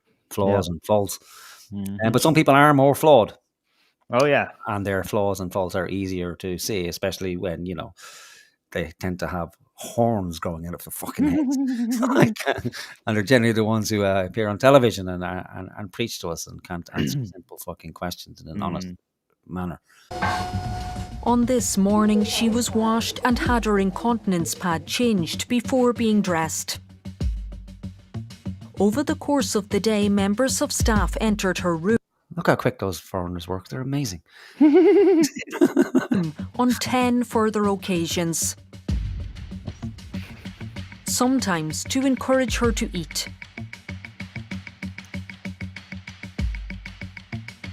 And here when 2 nurses carried out medical checks. Okay. But it wasn't until that night, when she was put back into her nightdress, that her incontinence pad was changed again for the first time. Almost 8 hours later. Are you fresh, okay? Lying in urine. On this evening, our healthcare assistant helped put him to bed just before the end of her shift, when he made this request. Could I go to the toilet? Of course, of course. You give me 2 minutes, okay? Yeah, take your time. I'll try and find someone. She sought assistance, but with the day staff finishing their shift, healthcare assistants on this wing were in short supply. Just coming and she's alone. She'll take care of 20 residents all by herself. You have no one else with you? No, just one person over the night. It was then suggested the man simply use his pad. Yeah, but he's asking to go to the bathroom. I know, but at the same time, if he asks, In the same time, my working time is finished. That's fine. Oh, yeah, he can shit himself. I'm clocking off. Someone else's problem now. Yeah. Right. That's fine. That's why I'm telling you, this is not a first time. I know. But if someone asks, I think that they should. Somebody asks, we left. Wow. Wow. Okay. Definitely an Eastern European. I finish at 5. I go. Not my problem. He dies. He dies. Can we look at KO's recent message there in the chat? I don't know if you can flick to that tab easily or what. Yeah. Oh, it's a little bit up. Will I read? Yeah, if you can Okay. put it on screen there. So we can see. Oh yeah, we'll do that as well. Yeah. I'm back. Obviously, just disgusted. Worked in hospital 34 years. Okay, and a private nursing home 2 years later. Only 10 patients, and my God, we treated them like fragile goods, but had the crack. Yeah. It's possible. It fucking happens. Yeah, and just when he said that, the crack, there's a distinct lack of that anywhere to be seen. Yeah. Now, granted, it's RTE, so they're not going to Humanness. show any of that. Now, at the beginning of obviously, I've cut the majority of the piece out, but they did say that they did give the staff their due credit that a lot of good work was done there as well. Obviously, that's not being represented here because I've It's just not cut like out. a fucking dungeon 24/7. Yeah. Yeah, so there is that, but there's a distinct lack of laughter, and that was my experience from the nursing homes I was in as well.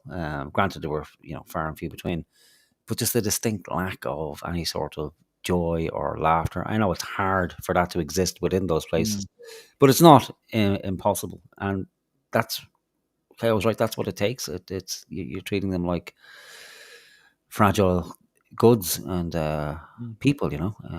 Yeah. All right, we'll carry on. What have we got? Okay, we got. Yeah, and we have a hard out in 20 minutes, right? Yeah.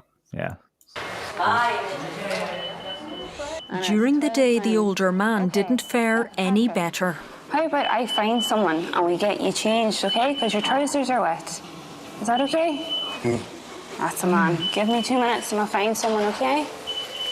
On multiple days, our carer found him sitting in the day room, where he was left to rely on an incontinence pad to the extent it regularly soaked through to his clothing. Can we take you to the bathroom? Did your pad and your trouser? Okay? Oh, your trousers are wet, okay? I'll take you to the bathroom, all right? People don't understand the impact it has for a person to be incontinent. It reduces the person's confidence and their well-being, their psychological sense of themselves, and very often leads to depression and actually a spiraling into a loss of function. And I'm really not saying that in an exaggerated fashion. Stand up. Sit. Stretch around. And do the thing. It's night time at Benevan Manor, and the same man is being put to bed. Jesus fucking Christ! Hours later, at 4:30 in the morning, he wanted to use the toilet. But he again was denied, this time by a nurse. Oh, look at that. What you are doing?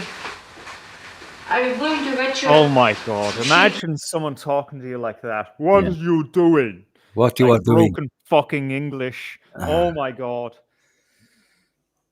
Ugh. It's like just put a black and white filter over it. Put them in striped pajamas and give her a different outfit, and there would be a fucking outcry.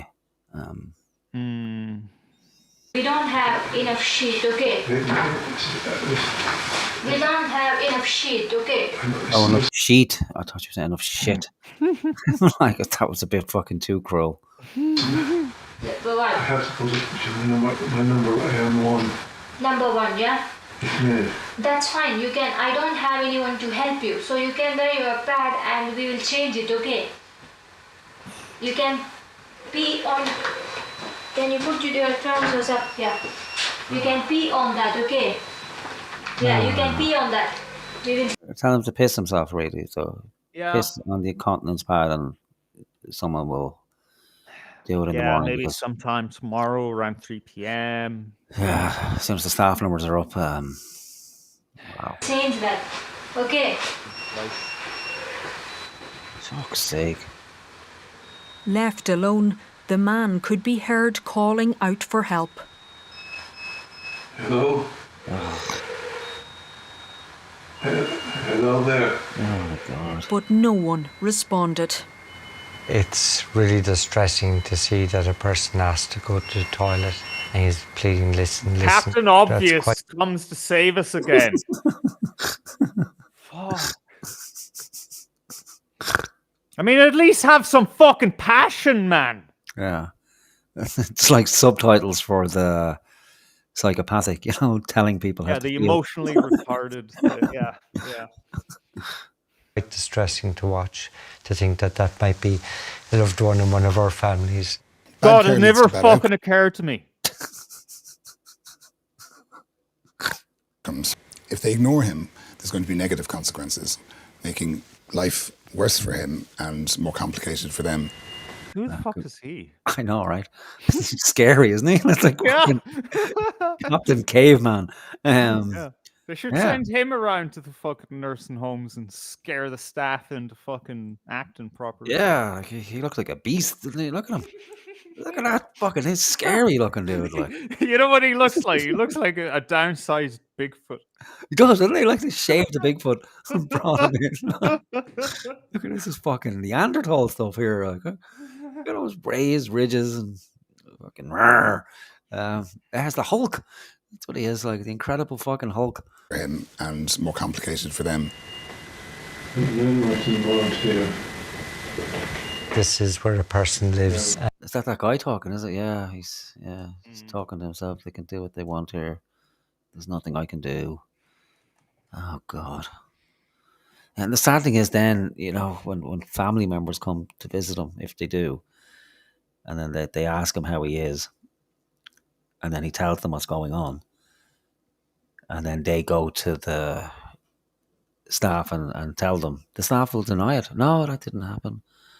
Because I remember hearing stories of old people, they say their money went missing and stuff like that. I think that was from the previous investigation. And again, staff will deny it, and then there's no way to prove it, and this is the only way to do it.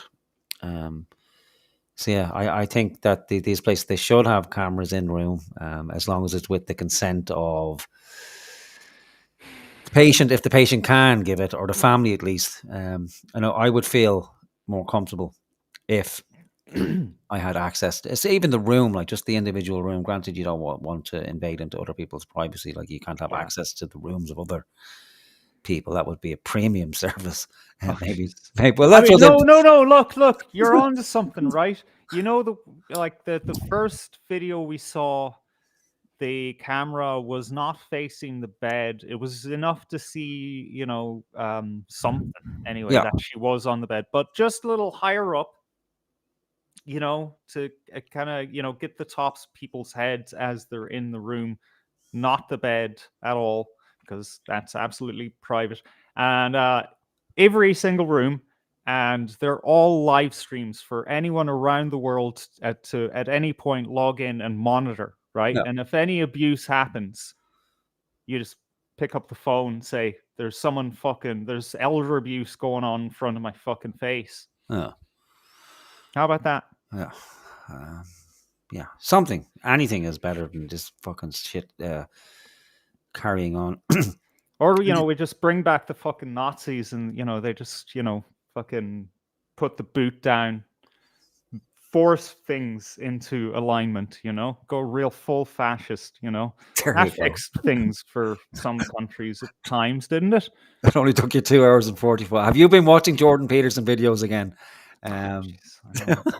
Joe Rogan's really got a fucking hold of you, man. I know. I saw a 5-minute clip of Joe Rogan just earlier, and obviously I let him into my head. All right. Good news for Joe. Sam Hyde has made it onto the Joe That's Rogan what I show. was. That's what I was watching. Yeah. There is some hope in the world, so it can only be a matter of time now before we see an appearance from Sam Hyde on the Joe Rogan podcast. Oh damn! What am I doing? And there really is no excuse for not toileting this person. That's not an acceptable level of care. I would go as far as to say My it's God, almost Jesus, dehumanized. That's what this guy is. Fucking filler. Yeah, I know. There was a lot of this. I'm sorry I left it in. And possibly cruel. Possibly. Fuck off! Just be careful. You doesn't want to offend anybody. Ugh. Morning, morning. Wow. Over an hour later, Yeah, it's like short of getting the baton out and running it across the bars. Morning, Like, morning, wakey, fucking- wakey. Yeah, recruits in the fucking military. Yeah. Full metal Ukrainian jacket. guy. two night shift carers arrived and woke the sleeping man. Good morning. And then he pissed himself. Morning. Like, Good morning, Sid. oh my god, this is torture. So let's do it quickly then. His incontinence pad was removed and replaced. Let's put first the body so we prevent accident to happen. Sorry, fella. Bottom up, please. Can you do it for us? Good man. Well done. That's it. Trousers. He was then dressed into his day clothes. And your jumper. Lift your head up, please. Your head a little bit. Good man. And the bed sheets placed back over him. What the fuck You and are I you are doing? happy chappy. By 6 a.m., the man was left ready for the day, having never received any assistance with washing. There you go. Nice and comfy. The only reason that somebody would be placed in their day clothes at that hour of the morning is a perception of relieving the day staff. So that is something that I thought was outruled years and years ago and recognised as actually poor practice. It was not the only time we saw this man fully clothed and left in bed early in the morning. Right, we're going to get you up, all right? But on this occasion, our carer found him on a bare mattress. Where's your trousers, honey? Here and soaking. Okay, that's fine. Okay, honey. So it's going to give a wee wipe here, okay? Oh, you're actually lying in urine. Okay. It is a new tops, everything. Yes. A towel. Jesus. There's no more tiles on the thing. Unfortunately, I don't know where this has been, but desperate times. They cleaned and changed the feeble man. All right. Are you okay? Yeah. That's good. Now, Who had been left lying on a soaking wet bed without any bed sheets. lovely. Thank you. Now, I can clean that up. That's a good one. Now. But once again, this wasn't a rare occurrence. Here we go. On this night, the man's bed sheets were wet and needed to be replaced. Here we are. Now. But there weren't any bed sheets available. For fuck's sake. Left to care for the man without the most basic of resources, the two carers resorted to desperate measures. Are we sticking together maybe? Would that work? We'll try anything. Yeah. Sticking together several incontinence pads to create a patchwork type bed sheet. Like arts and crafts. Oh my god, they're making a bed sheet out of the incontinence pads. Wow. Speaking of incontinence, I need a minute. I'll be back. All right. Look, it's better than nothing. Okay. We're going to get you a blanket now, okay? Okay.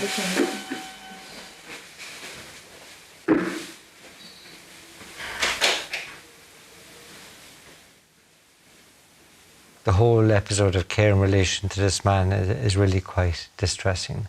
And I can't say anymore how much it goes against the grain of every kind of deontological principle I would hold dear, You're in here, but All right, that's that. Yeah, that's just tragic, man.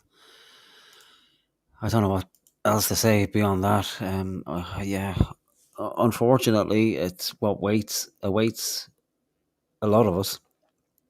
You can't avoid old age as much as you want to. A lot of people have been trained or conditioned not to have children, which are quite useful in the future, assuming that they do in fact stay around and you have a good enough relationship with them that they want to stay and look after you. But that's always been the case historically. It's a rather new notion that you have children. Granted, they do leave the nest, but they tend not to fly, thousands and thousands of miles away. Because then when I'm saying with children, like I'm saying a lot of people. Oh. We're saying, well, no one can escape old age. Because nobody tends to think in the terms of, okay, well, when I'm old, I will need people to look after me. And we've been trained or conditioned, a lot of people, to think, well, you shouldn't have children because why would you need children? They'll just ruin your life, and stop you from having fun, and they're a burden and financial drain. I fucking hate those people because I wouldn't have, I would have liked children. I couldn't have any, so yeah, fuck you people. Yeah, well, there's always you can always hire somebody, a HSE appointed wife. But again, like I said, we never know. We never know what the future holds. And granted, we're lucky as men; we can have children, into our 70s, as long as you don't need an incontinence break when you're trying to consummate marriage. But there's always time for women. It's a different kettle of fish, and I feel that obviously for women it's harder. That desire to have children and that biological clock just tick tick tick tick tick ticking away, and then to end up in an institution like that and not to have a family around you is a terrible thing, And there are many reasons not to have children, and people will look at it, well, why it's not possible now because of the cost involved. You need a house. Well, there's no houses available, and that's by that's not a coincidence that happened. And then people get angry because you say, okay, well, you're telling us not to have children for the last 25 years, but now you're telling us, oh, there's a crisis in people. And we need to bring more people in because the birth rates are plummeting because you told people not to have children. You didn't incentivize the having of children. You told everybody that, almost to the stage where it's like, well, you're monogamous. Like, what's that about? What's wrong with you? You've only got one partner. Shouldn't you be in a polygamous relationship? You're not homosexual. What's wrong with you people? Why aren't you homosexual? Like, so yeah, we will, a lot of us will, even with families, there's a high probability that you're going to end up in one of these institutions with nobody there really to advocate for you. But I think a good thing we can take away from it, we can have some faith finally in RTE.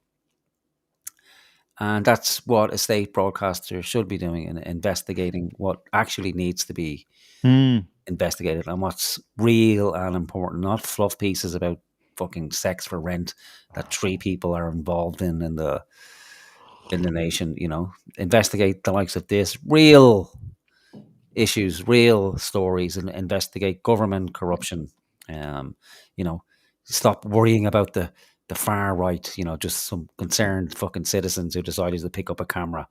You don't need to do deep dives on those people. They're not going to bring the country to a screaming halt. And it's all in reaction to what the actual powers are doing. And that's what we should have if we're to have a state organization that provides us with news and media. That's how we would trust a state broadcaster. Trust isn't given, it's earned. And so that earns my respect for the people in RTE for bringing that to people's attention. It deserves credit where it's due, and it is due. So finally, well done, RTE, for doing your fucking job. And you know what? You're right. My mind just immediately goes into the cynical mode of like, what are they trying to distract us from? Yeah. And the answer is like a fucking 3 dozen different fucking things. But at the same time, yeah, credit where it's due. Yeah, stuff like Important that for us to know.